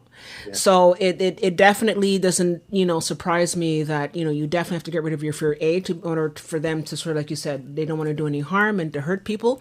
And I think this is the reason why they haven't landed on the White House lawn. They say, oh well, how come they haven't landed on the White House lawn? Because just like the Hollywood movies, people would just freak out. And you just don't want that. You wanted to sort of just be yeah, cool and relaxed and not have people flip out. You know what I mean? yeah, exactly. Yeah. So let's get over to the next set of pictures that we have here. We have 2 pictures here, one of Tilcum and one of Jeruti. And Jeruti's wearing a lovely blue scarf around Veil, her yeah, head. Yeah. scarf, yeah, Yeah. You want to tell us yeah. a little about this one? Sure, yeah. First of all, the scarf. People, have criticized her, thinking that she's like, A why come Muslim? you're looking like a Muslim? Oh my God. Oh, And anyways. it has nothing to do with No. Muslims. It has to do with the fact that her head gets cold. Oh. You Okay. bunch of twits. And I'm being very calm and nice with that little comment here. Okay, so I think we also have the next set of images here. We have Tani and Radar. All right. Yes. Tani Okay. is she's a bit older, very wise. Mm-hmm. She has been my teacher with guiding me with telepathic development of my music Mm-hmm. and also with the tonal language and just with my own etiquette and how to present myself to the public, speaking about the star nations and about the Ponte. So she keeps me on the straight and narrow. Um, she's a wonderful teacher, but she also has kicked my ass many times Mm-hmm. to straighten me out. Okay. Sometimes I've done stupid things, Okay. and but it's all good. So Mm-hmm. you know, so tough love is a good thing. Yeah. I have some interesting comments here if you are okay with just me sort of getting to some of these comments here. I have one here. I think that Rebecca Albrecht, she says here, I've had contact with the Ponte as well. So, with that in mind, would you say that the Ponte are in contact with a lot of people? Like, I mean, obviously yourself, we're talking to you tonight, but they're in contact with a lot of people? Absolutely. Who the heck is Rebecca Albrecht? Who is that? You know, right? Just kidding, just kidding. Oh, she's gonna get me for that one. Yeah, she's gonna kick your ass. Perfect. No, And no, Becky's had a lot of contact with the Ponte. mhm. Um, yeah, it's a worldwide phenomenon. Becky, she's had the Ponte have moved things on her. They've taken her bedding and reversed it on her, with Oh, the sheets. And one time she was working on her. She had a map book, and mm-hmm. she was missing her magnifying glass. It was missing like for weeks, and she's like, "Where's my magnifying glass? I need it." And then when she lifted the book up, when she had said it, it was right underneath the book. They had somehow showed up right there and slipped it right underneath while she was speaking because they realized they had borrowed it, Oh, they didn't return it, and realizing that they had to get it back to her because cause no fear, do no harm, leave no okay, trace of course. was broken. Oh And God. so yeah, that's a pretty funny story. That is funny. And like, I mean, it shows that they're also kind of, dare I say, human. Like, I mean, in that sense, like, I mean, we have this idea that all the beings are perfect and all that kind of stuff. But, if they forgot and they sort of slip it in, it's kind of cute. They're sort of like, okay, no, I don't want, to notice it. And then whoop, they sort of just put that in there. So that's kind They of cute. they borrow stuff. Oh, really? Sue Walker can claim they have borrowed lots of stuff from her, and then sometimes it'll just reappear again.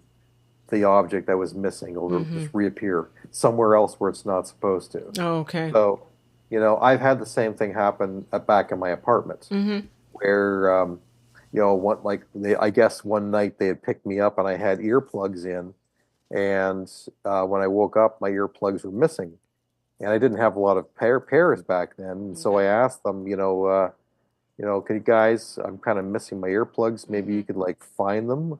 And then two Oh, days later, I found my earplugs over on the other side of of okay. my apartment. Okay, well then, I mean, it definitely looks like they get involved and they sort of do that. I have another comment here from Kelly Wacker. She says, "How do you call out a star being while meditating?" And I think she's asking, how do you ask the being to come through that hasn't communicated yet? Now, some people feel like they're in contact with different beings. Not everybody's going to be in contact with the Ponte. Some people are, some are not. But if they feel that they are going to be in contact with a different being, is there a particular way in which, maybe in Yes, stuff that you've learned, how to say, okay, well, yes, what can I do? Tell us how we can do this. So, yes, there is. There's protocols on how to do that, how to okay. ask properly. What's very important is that you are um, communicating at your heart level, first of all, before you meditate, and being very specific about who you want to visit you. Okay, because I've done this and I've had visitations because of it. Okay.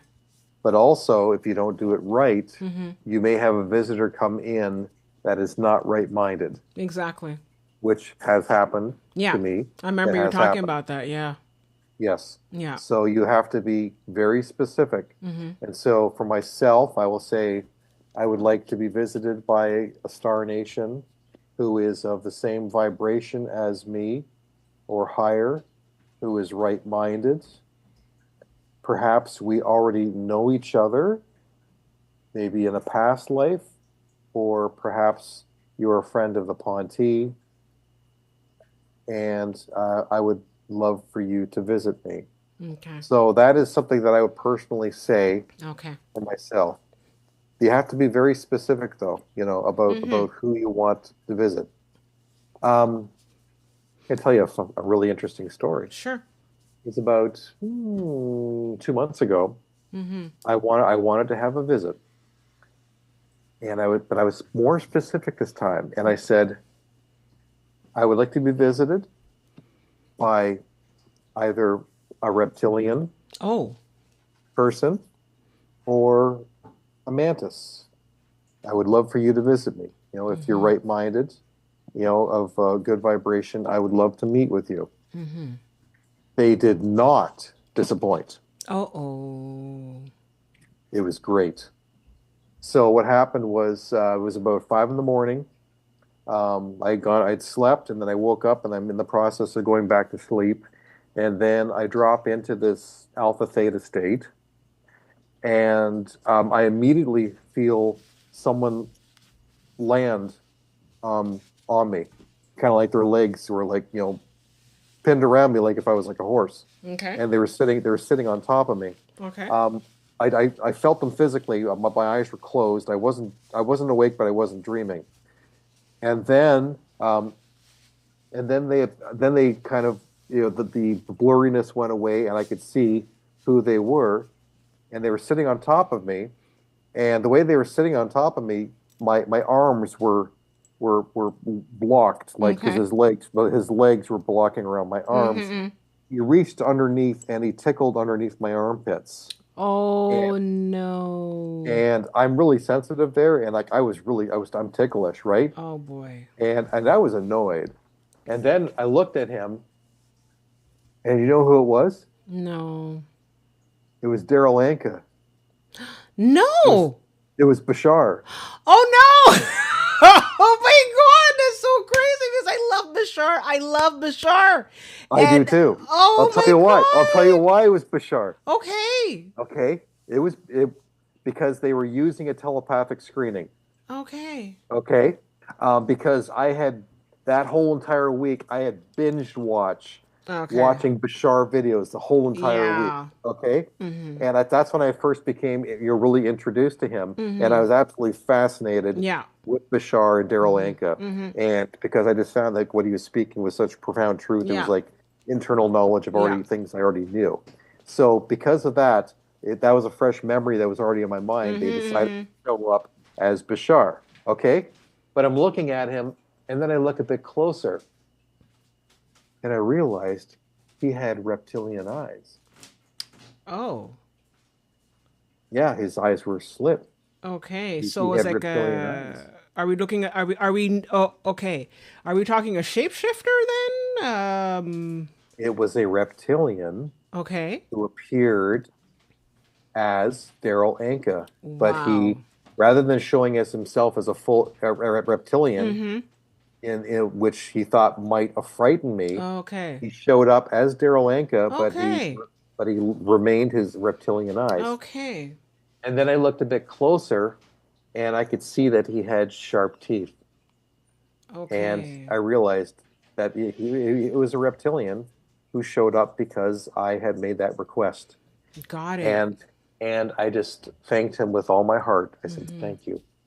Thank you for visiting. Okay. It was wonderful." Wow. That is That's really profound. that's Wow. not my first reptilian visit, by the way. That was my third. Wow. Okay. But like I mean that is something else because like I mean I love Bashar and it's interesting how this person well it's a shape shifting, right? It's because they're appearing as It something was a else. telepathic screening. I Okay. mean, the reptilians can do that. Okay. Lots of star nations can do that. The Ponti can shapeshift or Okay. use telepathic screenings. Okay. And a Um, tel and just to be clear, a telepathic screening is like a mask, as it were? Or no, as opposed to a they can shapeshifter? What's the they difference can between the two? they can appear to look like a big 4 foot bunny rabbit, Okay. or they can look like an owl, a 4 foot owl, Okay. like the Ponti I'm talking Mm-hmm. about. For my personal experience, when the Ponti actually showed up physically, and it was PETA who showed up, and he's standing in front of me, and then all of a sudden he turned his body, and he looked like a stormtrooper.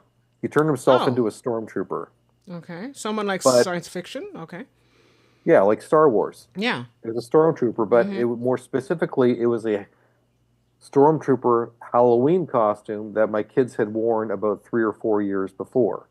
I found that Oh. stormtrooper costume in the basement about a year after I had this experience. Okay. So what he had done was that he shapeshifted and used a telepathic screening, turned himself into a stormtrooper Mm-hmm. to somehow distract me or whatever it was, Okay. because he was trying to put me back asleep eventually. Okay. So if I understand correctly, a telepathic screening is basically they can go into your mind, see what's there, rummage around, see what's in there, and they pull out something Bingo. that works for you, and then like, boop, Bingo. okay, got it. As opposed to a That's it. shapeshifter, which is physically here physically, but then they just sort of change their body and their own molecules, and like they look different and No, in this no. dream state, they're just, they're going into your mind Okay. to find something that that is familiar with you, and then they can become that. I mean, I had another visitation from a star nation. It was like I was lying in bed and I could feel somebody lying down next to me, and then eventually I was able to see with my dream eyes. Okay. And who is it who's looking up at me smiling? Is actress Holly Berry. Oh With wow. short, Oh, somebody has a crush on Halle Berry? Oh? It was Holly Berry. Okay. And I was thinking, okay, I know you're not Holly Berry. No. You're using a telepathic screen. But you'd like it, wouldn't you? Just saying. But I was thinking, but you're definitely not hard on the eyes. I'll tell you that. For sure. Somebody has a crush? Oh, she's beautiful. Yeah, Oh, she God, is. she's beautiful. But I have an interesting comment here from Anna. And Anna, I agree with you 1,000%. Anna says, I'm okay with them contacting me, but not in the corner of my room in the dead of night. They can ring my doorbell and visit. Now, as much as it sounds kind of cute what she's saying, I kind of agree with that, because I don't know if I'd want something in my room late at night. And look, I know you have no fear, so you're able to sort of handle that. And I don't know if I could handle somebody coming down and like pinning me in bed and in the dark. It's not my thing. Comfort is totally different than most people's yeah, level of so comfort. it's not going to work for me. So that's I'm just going to sort of stop that right there. So with Anna saying I don't want them in the middle of the corner of my room, I 100% agree with that. Can we have a situation where I say, you know what? Can you ring my doorbell? Can you ring my door? Excuse me. Can you ring my doorbell and just show up and just stand there? And this way I feel more comfortable. At least I have the doorway. And then at the same time, I don't feel scared, because I don't like it at night. I like it during the day, They're not going to ring your doorbell. However, they may leave evidence of their visit. They leave handprints. Okay. That's how they did it for me. They left handprints. We have other Ponte followers who have taken pictures of Ponte handprints, in their carpets, or they left it on a window, or the Ponte, moved stickers on their fridge to spell something else, like we were here. They'll do things at your level, your comfort level. Okay. They have to work at your comfort level. Other people are visited by the Ponte in their dreams. Okay. And there's like, was that a dream? Or was that real? Well, that's for you to decipher. To decipher. Yeah. And Anna asked, how tall are the Ponte? That's a good question. How tall are they? They're about the size of a 10-year-old child. So we're looking at 4 foot? 4 feet tall. 4 feet. Yeah. Okay. So and I have things here. I'm saying, I would have from Kelly. She says here, I would love to astral travel and have a star being take me to their planet. I would love that too, to be honest. And I have heard of that happening to others, and it's true. I have heard that happening to others, where people have, I guess, they come out of their body, as it were. And yes. I mean, if I'm explaining this correctly, they're coming out, and they've been taken on a tour of people's planets and brought back. Yes. Is that astral travel, or yes, what is that exactly? Yeah, that's astral travel. Okay. Bashar, I remember him even saying, come visit me. If you can, and he even gave directions on where to find him. Okay. So, I started astral traveling about 3 years ago. I didn't know what was going on when it first happened. It happened 3 times. Where I thought I fell asleep, but then I was like spinning in space. Okay. But I could feel myself physically somewhere else, and I knew I wasn't dreaming. I was like, where the heck am I? And then one day, eventually, through trying to fall asleep because I was so tired, I ended up falling out of my body backwards at a really high speed, and I was flying past stars going at thousands of miles an hour. And then I realized that I was outside of my body. And then I became paranoid, and then somehow I was able to then hear with my physical body and hear through my ears. I could hear my fan running, and I was able to look around my room and realizing that I was okay. Okay. But at the same point, I was somewhere else. I was bilocated somewhere else, thousands of miles away, or hundreds of thousands of miles away, flying at a speed of light. I'm in two places at the same time. This is pretty freaky. Yeah, it's Okay, pretty cool. my body looks okay because I thought I heard somebody in my room at that time because I could hear somebody, but I don't see anybody, so I'm good. Okay, bye. And then I'm out and I'm flying, flying away and doing whatever it was I was asked to Oh, travel. Now, okay. that was the first time when it happened. Uh-huh. Now, guess what happened when I woke up the next morning? Oh, here we go. What's The happening? spot next to my dresser where I heard somebody standing, I found on the floor a little black stone. Okay. It wasn't there before. Okay. I don't know where it came from. It wasn't stuck to my shoe because I don't wear shoes around. I think somebody was actually there, keeping an eye on me, monitoring me, and make sure I was safe, and left just a small little token to let me know that they were there.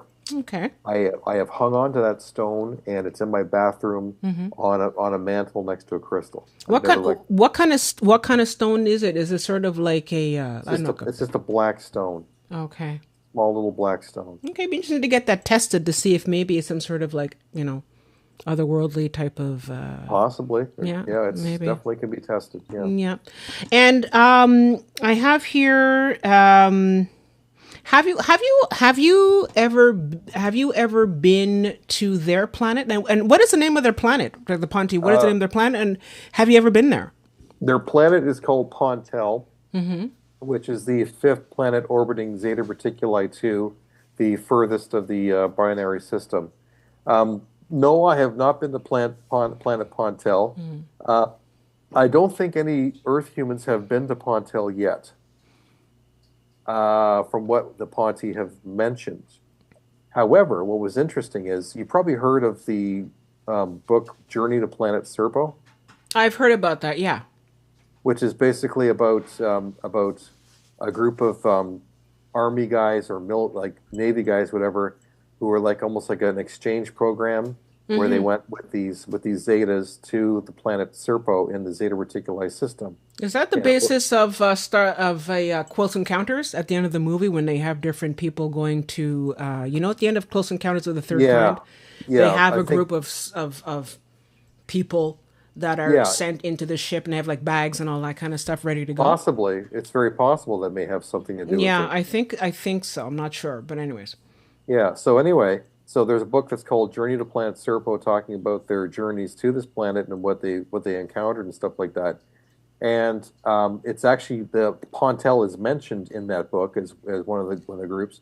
And so I was with Sue last year, and we just decided to ask the Ponte, is there any have any humans visited the planet Serpo? And then Sue went, "Oh my God!" And I said, "What?" Their response was, "Which age of man, please?" Oh. What they were saying was that, yes, humans have been visiting planet Serpo for millennia.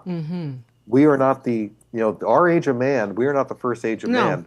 We are I think we are the fifth age fifth of root man. race, yeah.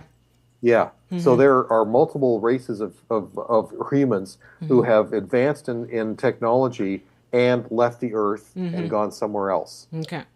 We are a species of amnesia. Yeah. Okay. And so there's many humans who are out there who are kind of related to Earth. I mean, the whole Battlestar Galactica. Yeah. Whole idea of Battlestar Galactica of different civilizations of man out there. The fathers of man or the fathers of Earth. It's a documentary, folks. Exactly. No. All of that stuff, all that stuff that we see, all of that stuff is about documentary. And I mean, even the stuff about Atlantis and Lemuria, it's all documentary. It's all there. And it's funny because I was recently watching something with Graham Hancock, and Graham Hancock has a show on Netflix called what was it called again? It was I forget what it's called again, but it was, as you know, Graham Hancock is talking about the, we're a civilization with an amnesia, and it's called, yeah, Ancient Apocalypse. It was called Ancient Apocalypse, and they're talking about, it's an ongoing thing about his theme about being a civilization with amnesia, and that definitely before the Younger Dryas period, before that whole big flood, which all cultures talk about, we had a very, very advanced civilization, and the Atlanteans were the ones that brought all that culture to South America and to ancient Egypt. And ancient Egypt talked about that. So it can mean a lot of different groups of people talk about Atlantis. A lot of different races talk about Atlantis, thinking that these people are going to different parts of the world. So we can't all be lying. Yeah. We can't all be making this up. So it's definitely there. And the difference between what we talk about and what Graham Hancock is doing is that he's finding more and more evidence for what actually happened. And it's going to get to the point where we're going to find this evidence for Atlantis. And I'm not talking about Atlantis in terms of like the fantasy in Hollywood. I'm talking about it's an actual civilization that went down as a result of the Earth changes on this planet. So that is definitely there, and it's not hocus pocus. So did we want to go back to the pictures that we had, and we can sort of continue talking about that? Continue talking about Yeah. who's here. Yeah. So now we have a picture of, well, we talked about Tinny, and then we have a picture now about Radar. Did you want to sort of give us a little bit more background on Radar? Yeah, I can't forget Radar. Radar is my Ponte buddy. Okay. He was chosen by Tilcom, pulled out of school early because he's just so smart. But also, it's just his personality that he's very relatable for Earth humans. He's got humor, but he's also a bit of a he has a lot of brinkmanship. Like he does a lot of things that gets him in trouble. Okay. But he's the one who's responsible for all the bloody. My whole place is covered in chalk drawings here. Okay.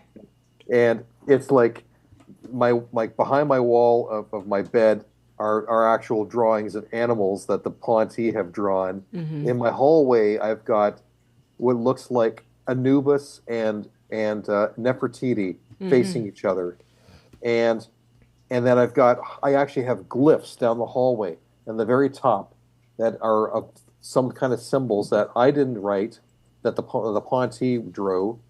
There's like my whole place is covered in this, and it's in Radar. We Rebecca and I we were talking to Sue, we asked Sue, can you ask Radar, what's the symbol? What does this mean? What does this picture mean? Of behind my bed, like, I mean, it must be some kind of profound animal. And his response was, I don't know. I bring the trainees over, I give them chalk, and they draw on the wall. I don't know what they draw. I said, people are going to be studying this stuff for years, and that's the best you can say? It's some sort of like, it's scribble, it's some sort of like graffiti. That's great. It's graffiti. It's just freaking graffiti. And he's like, I don't know what they draw. I just let them go. It's like, what kind of, you're a great supervisor, dude. That's great. Radar. That's Radar. Okay. And so moving right along, we have here a picture of Grayson and Peta. And Peta seems to be on the cover of a book or something by Sue Walker, right. Reverend White Otter. Yeah, Sue's book. It's called Inviting ET. So Inviting ET is how to host your own CE5. It's very much along the same lines of Dr. Stephen Greer's teachings of how to initiate ET contact. And so Sue wrote a book about it, and PETA is on the cover. Now PETA is the very first Ponte who I was actually awake when he visited me. And we created a little cartoon about it. If you go to YouTube under Close Encounters of the Ponte Kind, we created about 8 little cartoons. Okay. With the help of Jan Prozak, who's from I forget where he's from. Anyway, so we created these things, and one of the stories is called Green Screen, where I had a visitation from PETA, and he looks exactly like his portrait. He was like standing 2 feet in front of me. So, yeah. Now, Grayson is another Ponte who's very close to my heart. His voice He has a very deep voice. He sounds like Spock. And he's also responsible for retuning my guitars. So while I was recording the album Edge of the Black, he purposely retuned one of my guitars, my Les Paul. He detuned it down to a lower frequency, to a baritone setting. But not only did he do that, but he tuned my guitar from 432 hertz to 528 hertz. Okay, And wow.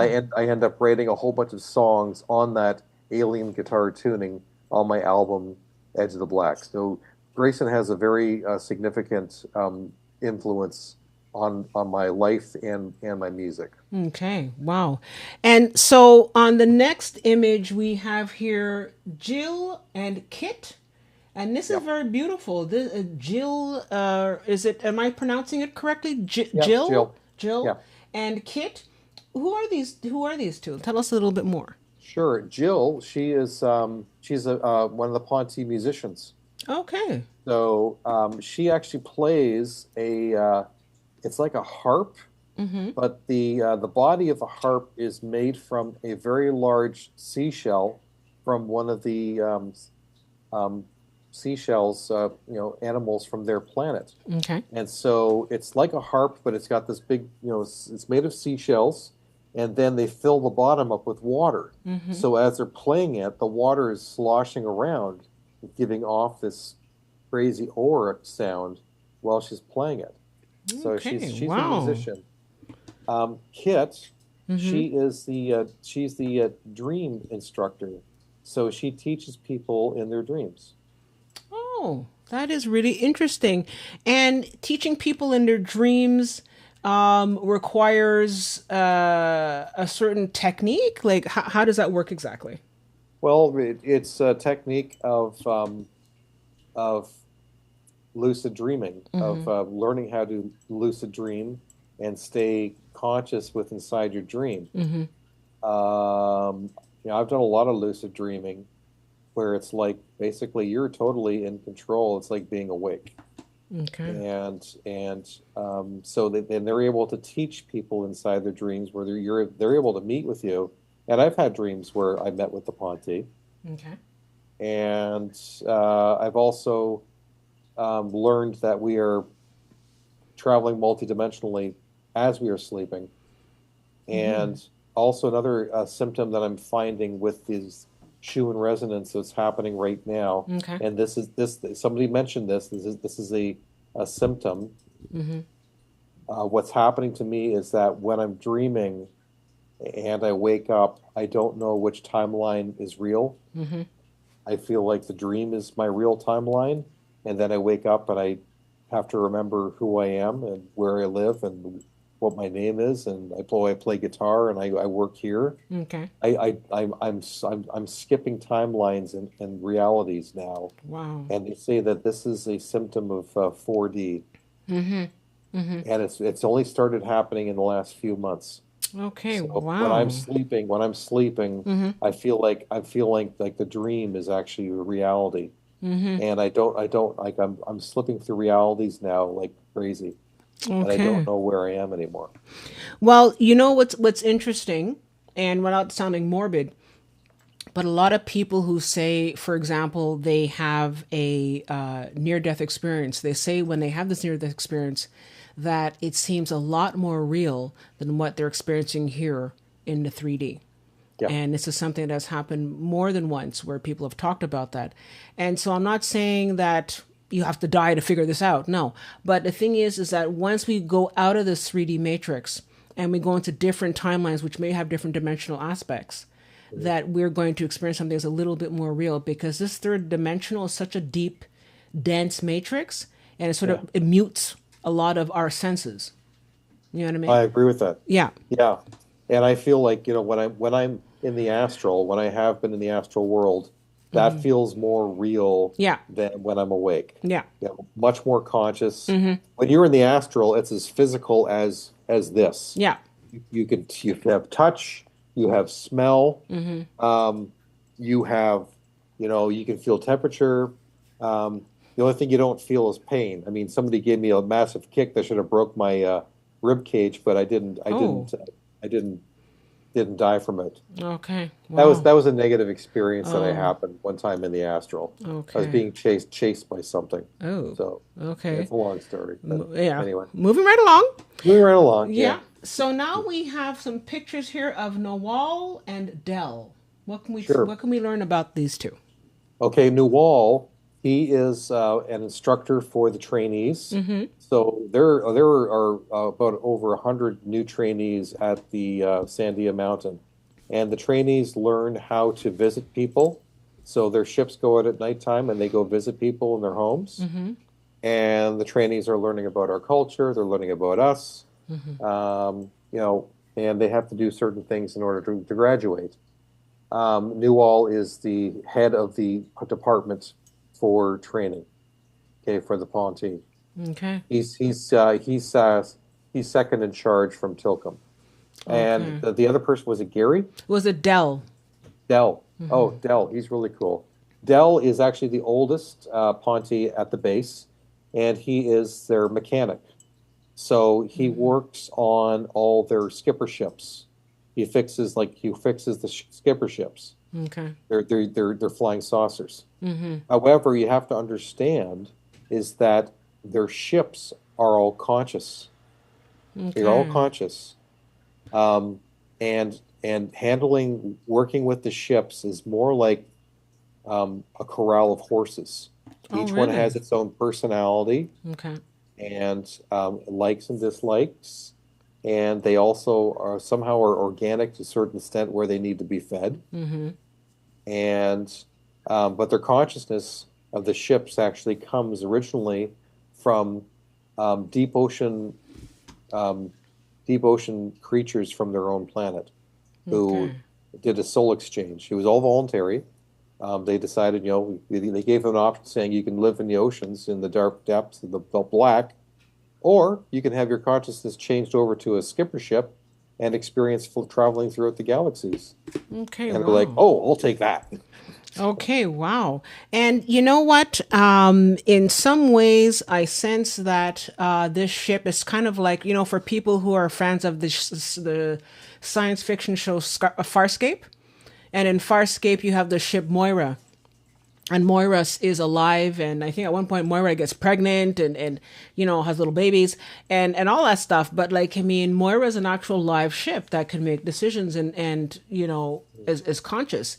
So I guess it's sort of like it's not just so science fiction after all. I guess it's sort of something that really does happen. No? Yeah, yeah. Yeah. Okay. Wow. And so Dell is the oldest one, and he's been a mechanic this whole time. Is that it? He used to be a stellar pilot, and then when he retired, he became a mechanic. Okay, great. So moving right along, we have here Depp, as in Johnny Depp, and we Yep. have Mim. So what can Yeah. we learn about these two?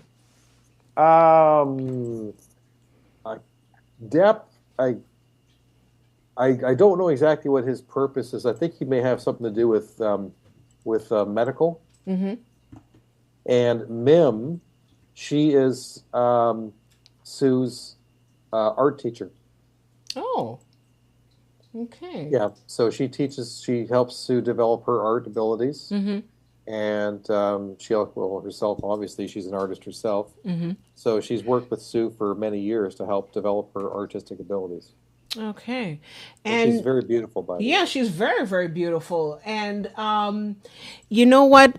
What also strikes me, and it's funny because I'm reminded here a little bit of Bashar, is that they seem to have almost a humanoid ish kind of look, like a Mhm. hybrid, if you will.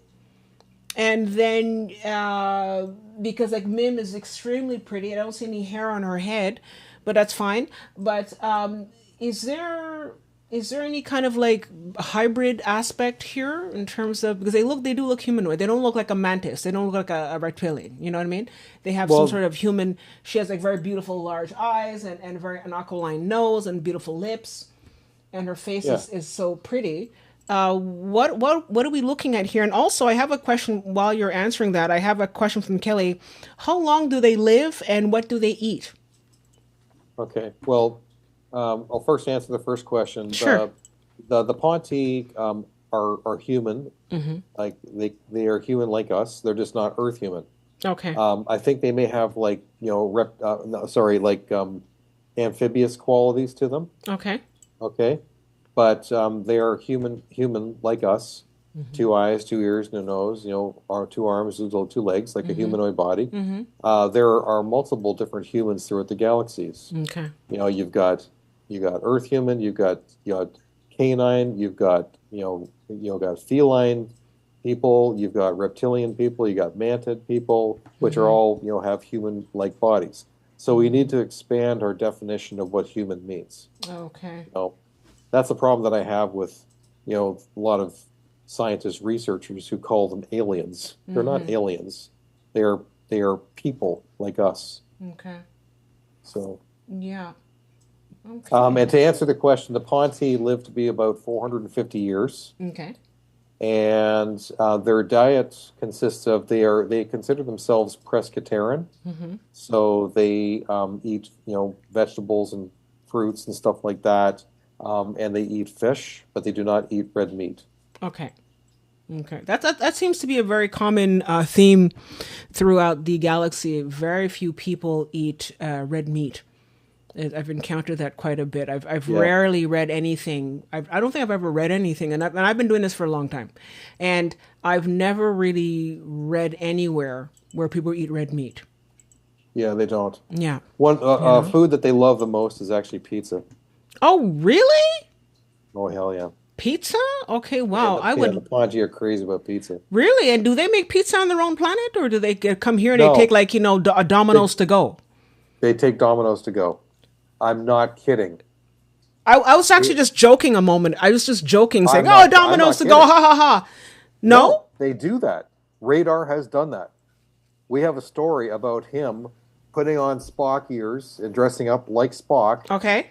And going and ordering, a bunch of pizzas, showing up, parking his skipper ship, cloaking it so it's hidden, invisible, going and picking up a whole bunch of pizzas, paying with cash, and carrying it out. And they just thought he was like acting like he was like a Halloween costume. A Halloween thing. Yeah, they didn't even think twice of it. Wow. You know what? It's going to come to the point one day where you're going to if you want to have like service at your car, kind of like a drive-in, you sort of just park your skipper ship, and they bring you the pizza, and you're good to go, like a drive-through.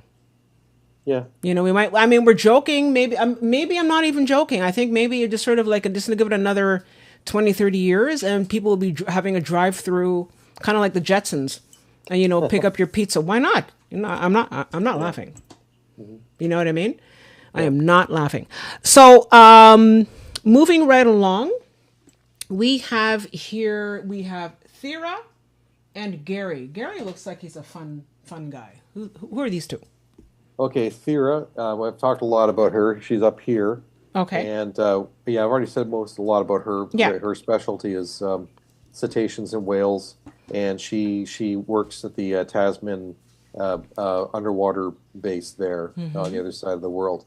Gary is what we would call a blended, so kind of like a hybrid. Okay. So he's part Ponti and he's part human.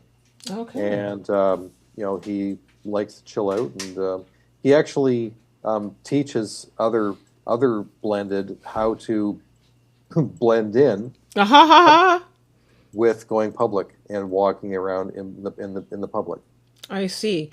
Now, maybe this is a bit more of a delicate question, but how did Gary become a hybrid? If you know where I'm going with this one. I don't know. I don't know all the story behind him. You know what I mean?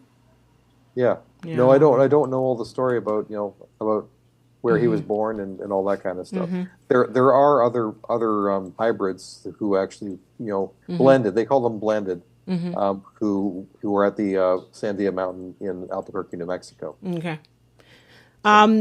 I know for those of you who've been watching this show, we had a guest earlier this year who was Jeff Selver.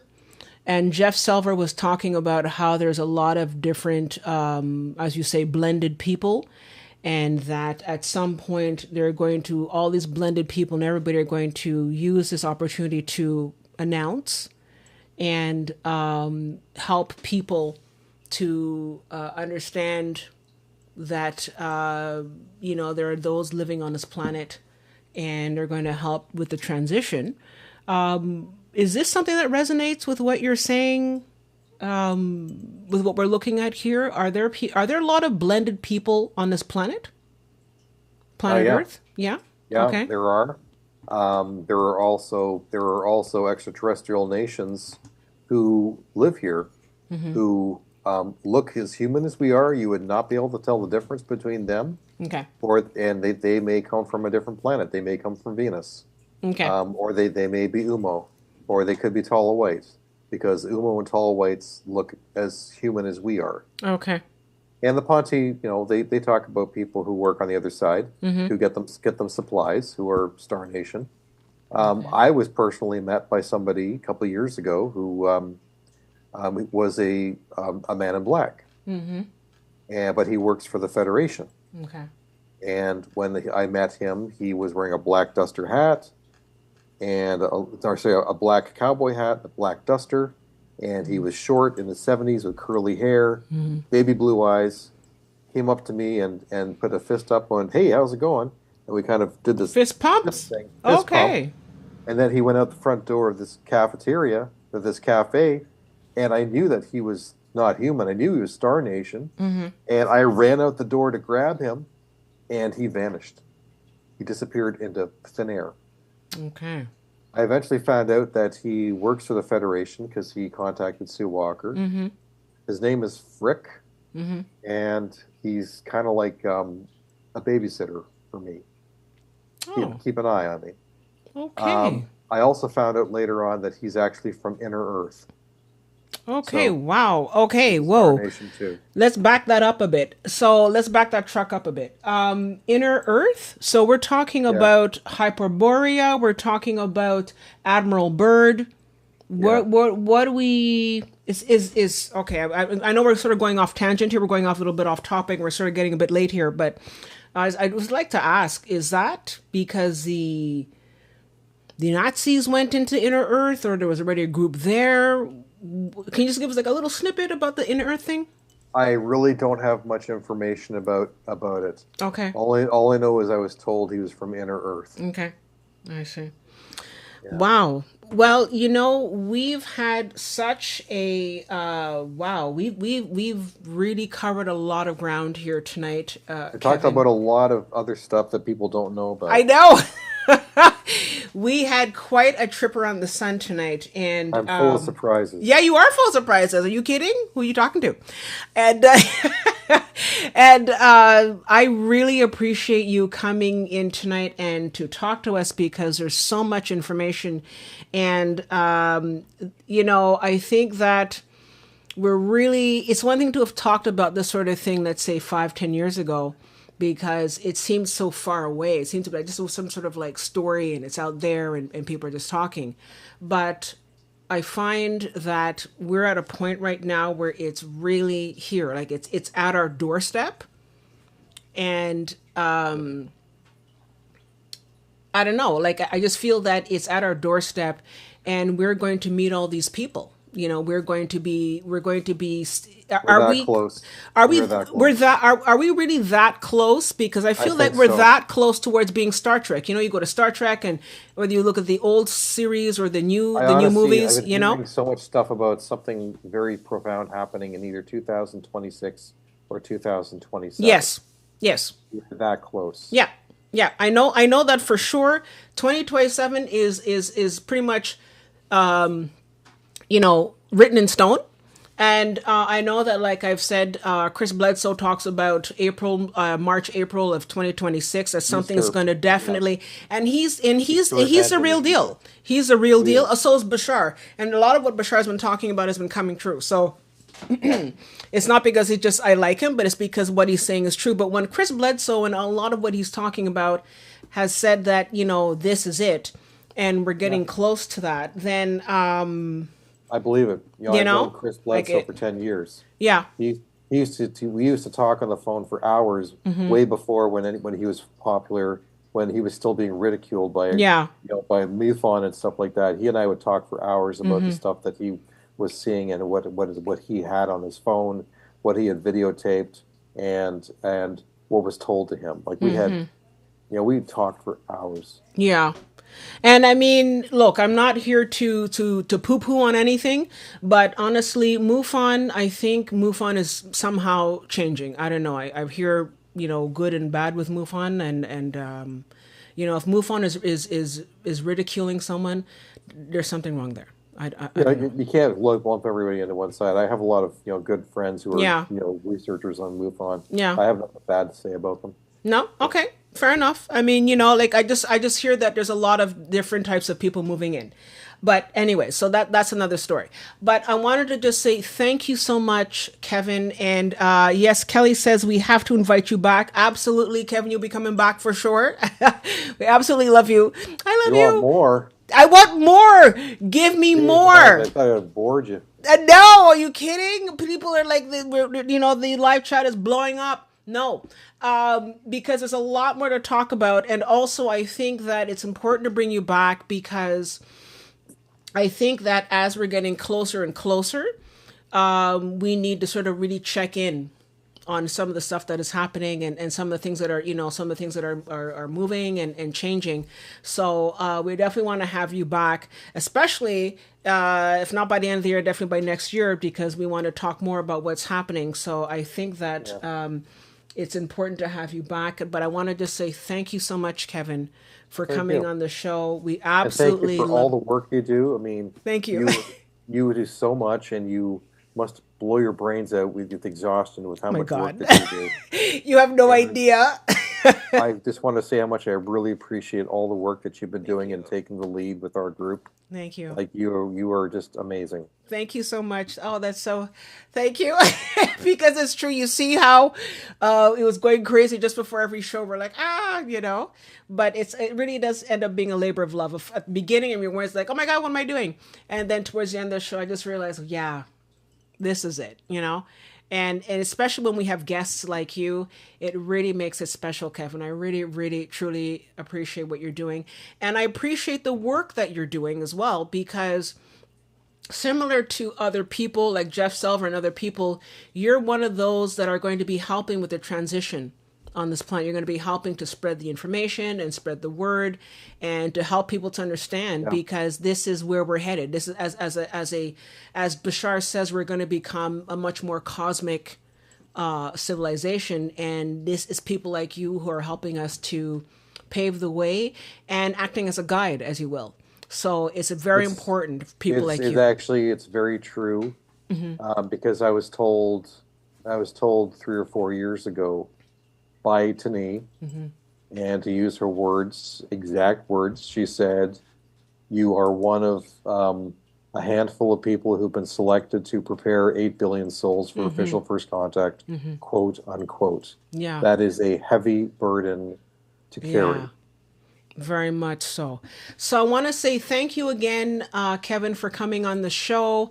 And I want to say thank you to everybody for being here and for being with us. Don't forget to like and subscribe.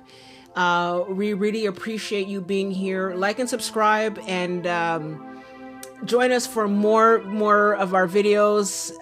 Thank you again, Kevin. I really appreciate it more than you ever know. And thank you for the lovely comments. And it's a lot of work, but you know what? We all love it.